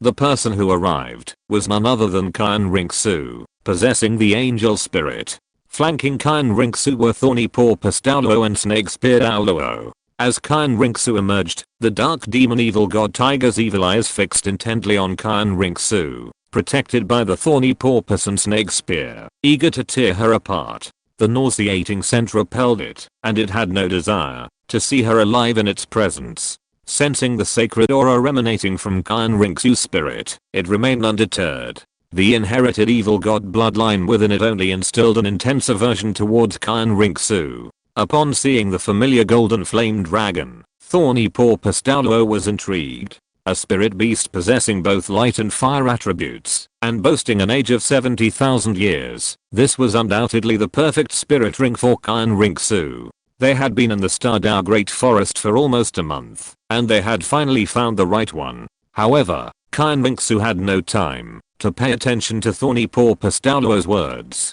Just as the dark demon evil god tiger resented Kyan Rinksu's sacred aura, Kyan Rinksu also resented the evil aura surrounding the dark demon evil god tiger. Kyan Rinksu and the others had indeed been drawn here by the commotion caused by the dark gold terror claw bear and the golden flame dragon, but the evil aura released by the dark demon evil god tiger was Kyan Rinksu's current target. The massive evil hook on the dark demon evil god tiger's back slowly rose, gently swinging behind it. Each swing sent a strange, twisted halo of light through the air. Its body was black, but the energy it emitted was grey, a grey filled with evil. The temperature within the Stardow Great Forest seemed to drop suddenly, a sinister chill. Dark demon evil god tiger, Kyan Rinksu said in a cold voice. As the dark demon evil god tiger drew closer, both Snake Spear and Thorny Porpoise looked grave. First, they knew about this soul beast. Records of it existed within the spirit hall's vast library. Second, the extreme darkness and evil emanating from this soul beast made Thorny Porcupine and Snake Lance, both members of the spirit hall and believers in the angel god, feel very uncomfortable. Third, they subconsciously sensed that this soul beast was as powerful as, or even more powerful than, their own titled Douluo. The dark demon evil god tiger, if transformed into a spirit, would be a god level spirit on the same level as the angel spirit. Legend has it that the god of evil descended upon a white tiger, mutating it into the dark demon evil god tiger. This top tier soul beast, within 10,000 years, can challenge a 100,000-year-old soul beast. 30 Porcupine, protect the young master. I'll go meet this dark demon evil god tiger. Okay, be careful. It's said that a 10,000-year-old dark demon evil god tiger can rival a titled Douluo. Chapter 173 Kanrinksu, a divine aura, and snake spear Douluo. Someone from Spirit Hall. Douluo immediately identified the newcomer upon witnessing the divine aura emanating from Kanrinksu. After Snake Spear Douluo unleashed his spirit, Douluo recognized the title Douluo from his 9 radiant spirit rings. Then I think that person is also a titled Douluo. Douluo's gaze shifted to the other person guarding Kanrinksu. Douluo had never actually met Thorny Porpoise Douluo or Snake Spear Douluo, but he was able to identify Snake Spear Douluo because Thorny Porpoise Douluo had revealed his spirit and spirit rings. There were only a few titled Douluos on Douluo continent, and their spirits were generally used to identify them. Therefore, Douluo couldn't determine the identity of Thorny Porpoise Douluo, who hadn't revealed his spirit. He simply compared the Snake Spear Douluo with the Thorny Porpoise Douluo, and guessed he was also a titled Douluo. Even with 2 titled Douluos guarding them, I've never heard of a genius with divine attributes emerging from the spirit hall. Douluo pondered inwardly. After the sudden arrival of Kanrinksu and the 2 titled Douluos, Yibai temporarily gave up on escaping. Kanrinksu's arrival was completely unexpected. But Yibai also knew that the Thorny Porpoise Douluo and Snake Spear Douluo guarding Kanrinksu were no match for the dark demon evil god tiger. Even a single titled Douluo couldn't match a 100,000-year-old spirit beast. The dark demon evil god tiger, on the other hand, could rival 200,000-year-old spirit beasts. Honestly, while Yibai desperately wanted the dark demon evil god tiger to become his spirit ring, he knew that the idea was completely wishful thinking. He'd better stick with the 50,000-year-old dark gold controlling claw bear. However, for the dark gold controlling claw bear to become his spirit ring, the dark demon evil god tiger would have to be expelled. Snake Spear Douluo gripped his martial spirit tightly, 9 spirit rings swirling around him, gleaming with dazzling light as he faced the incredibly ferocious dark demon evil god tiger head on. The moment Snake Spear Douluo charged, the dark demon evil god tiger's blood red eyes suddenly lit up, like 2 burning flames, revealing an endless killing intent. Facing Snake Spear Douluo's serpent sharp spear, it showed no sign of fleeing or dodging. Instead, it grew even more excited, its speed increasing with a roar, like a streak of black lightning streaking through the sky. Although the dark demon evil god tiger was filled with desire for Kanrinksu, wanting to tear her to pieces, it also knew that the 2 men before it posed a formidable obstacle. However, when it sensed the surging soul power emanating from Snake Spear Douluo, its excitement intensified. The vast soul auras of Snake Spear Douluo and Thorny Porpoise Douluo were like a hearty feast to it. Devouring them would likely bring it an even greater improvement in cultivation than the 2 10,000-year-old spirit beasts before it. Furthermore, it was a dark demon evil god tiger, a creature undefeated by a human. Its cultivation had reached a terrifying level over 60,000 years, and it naturally brimmed with confidence. In its eyes, Snake Spear Douluo and Thorny Porpoise Douluo were nothing more than larger insects, not worth worrying about. Of course, the dark demon evil god tiger's greatest desire was to devour Kanrinksu, who possessed a god-level martial spirit. This beast, such immense power. Snake Spear Douluo sensed the dark demon evil god tiger's astonishing strength the moment they clashed. He felt the vibrations of the snake spear martial spirit in his hand. After being repelled, the dark demon evil god tiger didn't rush to launch a second attack, instead engaging in a standoff with Snake Spear Douluo. Its icy blood-red eyes shone with a calmness that seemed to freeze everything around it, causing Snakespear Douluo to feel a sense of pressure. Snakespear Douluo gazed into the eyes of the dark demon evil god tiger, a strange feeling welling up within him. Is this beast truly a 10,000-year soul beast? I've known of such creatures before, but this is my first encounter. It's truly a formidable beast. Those bloodshot eyes gleamed with more than just coldness and ruthlessness, they also seemed to hold an uncanny wisdom. This wisdom made him wonder, was this truly a soul beast? Why did it seem even more dangerous than some human titled Douluo? A grey aura quietly expanded around the dark demon evil god tiger, forming an invisible shield that protected it. Snakespear Douluo finally saw clearly that the grey aura formed a domain, while not a complete domain, for a 10,000-year soul beast. To possess one was simply unbelievable. After all, even a titled Douluo like him wasn't guaranteed to possess his own domain.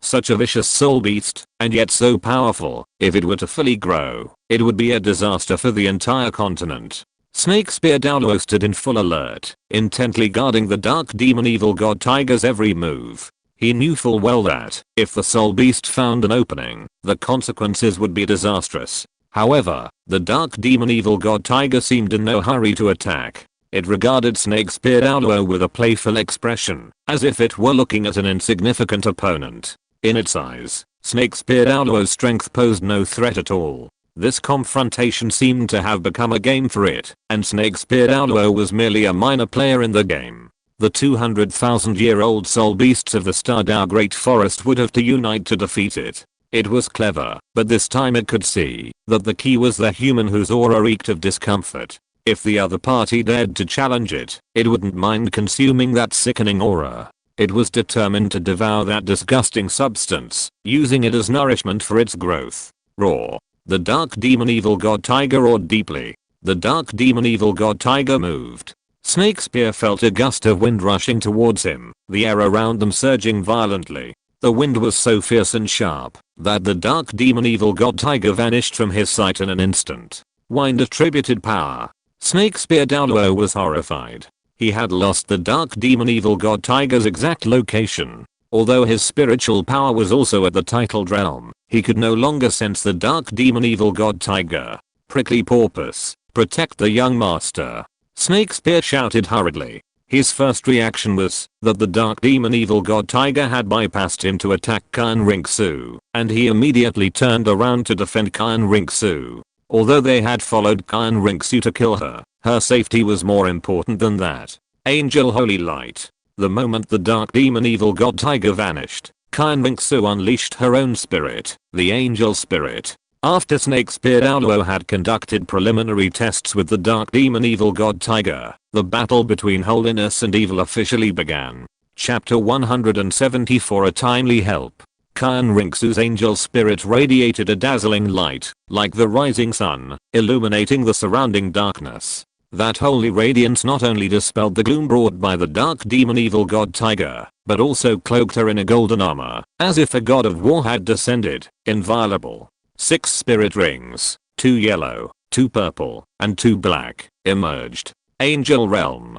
Kyan Rinxu cried out, and a massive 6-winged angel appeared behind her, emanating a powerful sacred aura. Within this realm, the power of her designated spirit masters would be greatly enhanced, while the power of their enemies would be suppressed. Beneath the angel realm, the dark demon evil god tiger emerged. So you're here, you beast. Snakespear Douluo's eyes flashed with a cold light. Snakespear true form. Snakespear Douluo shouted, then charged towards the dark demon evil god tiger. Thorn Porpoise true form. Porpoise Douluo, not to be outdone, also underwent a drastic transformation, transforming into a gigantic porpoise. His body was covered in razor-sharp spikes, each impact enough to shatter his foe. Meanwhile, the dark demonic evil god tiger also revealed its true power. Its form flickered in the void like a streak of black lightning, each appearance carrying a terrifying, sinister force. Its eyes gleamed blood red, as if to devour all light.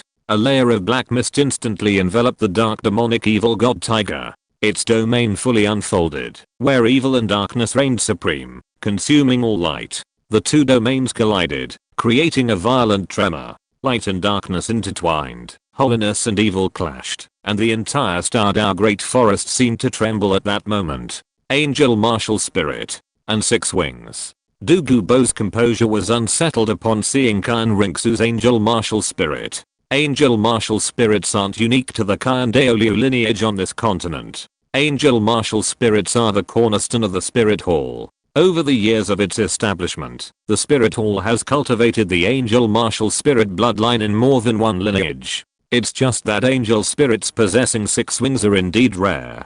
Kyanrinxu and the others' arrival left Douluo momentarily unsure whether to leave or continue to reap the benefits. Although he could see the threat posed by that extremely evil spirit beast, his naturally indifferent nature didn't particularly want to get involved in such matters. "Boy, what's the matter? Do you want to switch spirit beasts?" Douluo asked in a voice transmission. Yibai, I don't think they came specifically for this evil spirit beast. I guess the spirit master with the angel spirit also needs spirit rings. The female spirit master with the angel spirit already has 6 spirit rings, and the 70,000-year-old golden flame dragon seems to be just the right size for the 7th spirit ring of the female angel spirit master. Although we have a conflict with the Spirit Hall, I don't want to miss out on a spirit beast like the dark gold Terror bear. Yibai made no secret of anything this time, stating his request openly. Lord Douluo, although we have different positions from the Spirit Hall, the current situation presents us with an opportunity for cooperation. That golden flame dragon may be the perfect spirit ring choice for the spirit master with the angel spirit, but for us, the dark gold Terror bear is equally invaluable. Douluo's brows relaxed slightly upon hearing this. He naturally understood the logic behind Yunyi's words. As a titled Douluo, he wasn't afraid of any challenge, but if he could reduce the risk, why not? Your idea does make some sense, but the people of the Spirit Hall, especially the spirit masters with angel spirits, have always acted in an overbearing manner. For us to cooperate with them would be like courting disaster. Douluo recalled the Spirit Hall's previous pope, Kyanzongji, who was also quite overbearing. Well, you've rarely asked me for anything, so I'll just reluctantly grant your request this time. This tiger-like spirit beast is truly rare. With 10,000 years of cultivation, it's surprisingly powerful. If we can join forces with them to kill it, and use it as your spirit ring, I think my assistance won't be at a disadvantage. Douluo naturally had a plan. This dark demon evil god tiger looked far more powerful than the dark gold Terror bear and the golden flame dragon. If Yibai could absorb it, it would be a great opportunity. Yibai chose to help Kyanrinxu because he was seeing things from a third-party perspective.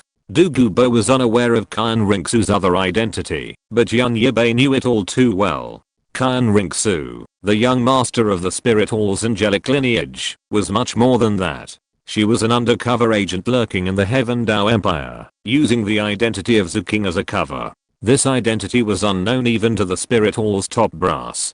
Kyanrinxu and the Spirit Hall's Pope, Bibidang, also had a significant conflict. There seemed to be an irreconcilable hatred and rift between this mother and daughter. In Bibidang's eyes, Kyanrinxu was a disgrace to her. She never allowed Kyanrinxu to call her mother, only sister. When Kyanrinxu was still young, Bibidang had already taken control of the Spirit Hall. By the time Kyanrinxu grew up, Bibidang had essentially firmly controlled the lower and middle levels of the Spirit Hall. Kyanrinxu, thanks to her grandfather Douluo, commanded the Spirit Hall's top fighters. However, a top-tier Spirit Master force requires more than just the top-titled Douluo fighters. A few individuals are called an organization, while a group of people is a force. The difference between what an organization and a force can accomplish is enormous. Kyanrinxu and Bibidang are at loggerheads, and helping Kyanrinxu would be helping him. At least by forming an alliance with Kyanrinxu, he wouldn't have to worry about genocide.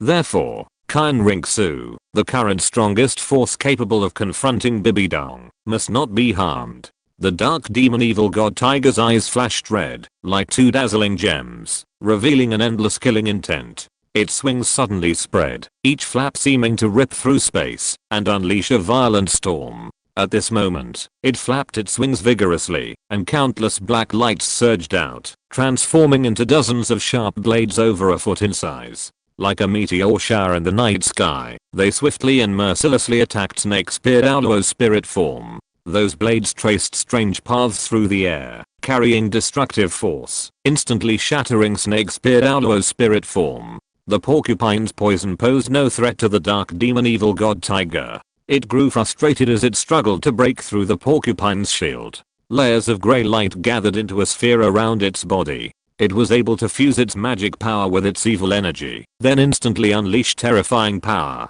This was the dark demonic evil thunder, a ranged attack combining wind, thunder, and evil attributes. The dark demonic evil tiger roared, and the grey light that condensed into a ball became increasingly dazzling, as if to devour everything around it. Chapter 175. The three titles trap the evil tiger. A turquoise beam suddenly emerged from the other side of the battlefield, shooting towards the dark demon evil god tiger. The beam's impact was swift, and Douluo had attacked from behind. Douluo attacked, using his head spirit bone skill, Medusa's gaze. The turquoise beam was instantly detected by the dark demon evil god tiger. Returning fire wouldn't have been a problem for the tiger, but the wise dark demon evil god tiger, confident in its own strength, immediately deployed a black shield to block the turquoise beam. Seeing the outsider's help, Rinxu seized the opportunity and unleashed her most powerful sixth spirit skill, Angel's Roar. Her sixth spirit skill utilizes a unique method of transforming angelic spirit power, instantly transforming it into a mental shock, launching a wide area attack. The attacker experiences a powerful mental shock, while also strengthening her own divine power, further suppressing evil attributes. Rinxu's attack took effect on the dark demon evil god tiger, darkening its black shield. The instant the emerald beam struck, the black shield thudded with a resounding bang, and the collision of energy sent visible ripples spreading outward.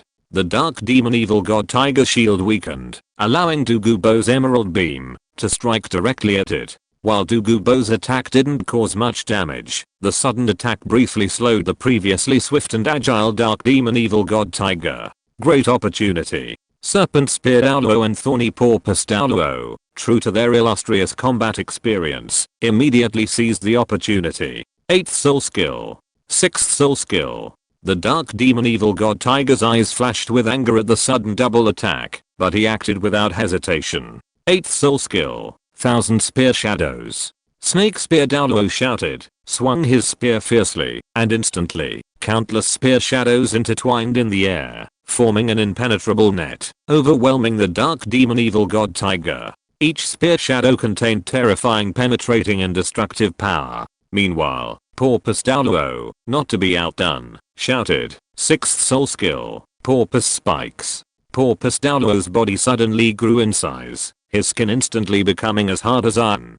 Countless sharp porpoise spikes shot out from his paws, whistling with a whistling sound. The thousand spear shadows of Porpoise Douluo and Snakespear Douluo intertwined, forming a unified attack and defense. Just as Porpoise Douluo and Snakespear Douluo were about to attack the dark demon evil god tiger, Douluo emerged from the shadows, controlling his spirit form, the green phosphorus snake emperor. At the same time, Yibai, following Douluo, also stood atop the jade phosphorus serpent king, thunderblade in hand. I was wondering who it was. It's you, Douluo. Snakespear, after being repelled by the dark demon evil god tiger, turned his gaze towards Douluo and said, HMPH.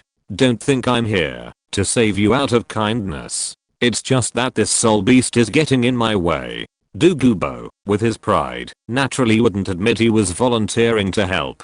Heh, Douluo, stop being so pretentious. With your strength, it makes no difference whether you're here or not. Thorny Porpoise Douluo now joined Snakespear Douluo's side. He snorted coldly. Although he and Douluo were not on the same side, facing a common enemy, he didn't want Douluo to gain an advantage verbally. Elder Thorny Porpoise, Elder Snakespear, His Majesty Douluo offered his support. Don't be disrespectful, Rinxu said to Thorny Porpoise Douluo and Snakespear Douluo.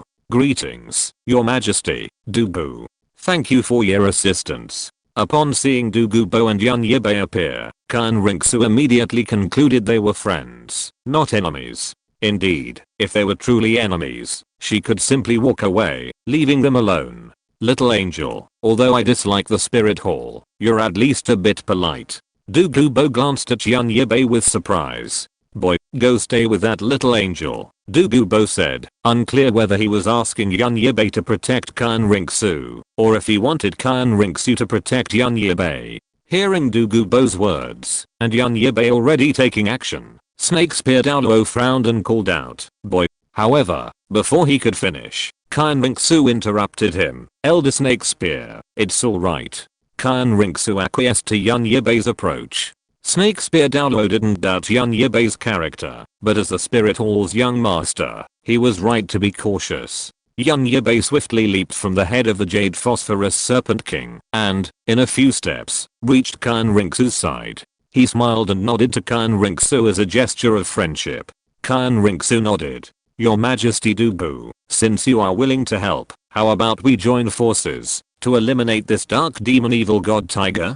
Rinxu's voice was crisp and firm. With one more title Douluo, they had a better chance of victory. Douluo didn't respond. He once again activated his spirit avatar. The Jade Phosphorus Serpent King's eyes flashed with a dark green light, as if ready to deliver a fatal blow to the dark demon evil god tiger. His action was a tacit agreement with Rinxu's proposal. Thorny Porpoise Douluo immediately deployed his defense, while Snake Spear Douluo moved to the other side. Now, with 3 title Douluo, Snake Spear and Thorny Porpoise Douluo felt more confident in slaying the dark demon evil god tiger. You lead the attack, I'll hold them back, Douluo said in a deep voice, his voice brimming with undeniable authority. Roar. At that moment, the dark demon evil god tiger unleashed a deafening roar, its eyes gleaming with madness, clearly utterly enraged. The dark demon evil god tiger roared furiously, furious that what it saw as nothing more than a tiny insect had ignored it. Dark lightning erupted from its body.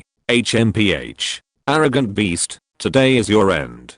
Snake Spear Douluo snorted coldly, swung his spear again, and unleashed 1,000 spear shadows. This time, he pushed his soul power to its limit, each spear shadow seemingly capable of ripping through space. Thorny Porpoise Douluo, unwilling to be outdone, unleashed his 7th soul skill, Martial Soul True Body. From beneath its thorny porpoise form, countless spikes rained down upon the dark demonic evil god tiger like dense raindrops. Seeing this, Douluo no longer held back. He activated the Jade Phosphorus Serpent Emperor's martial spirit form, and a veil of emerald green poisonous mist erupted from the Serpent Emperor's mouth, instantly filling the entire battlefield. This poisonous mist not only weakened the dark demonic evil god tiger's defenses, but also disrupted its vision and perception. End of this chapter. Thank you very much for reaching the end. Don't forget to like. Looking for more exclusive content and immediate access? Subscribe to our Patreon.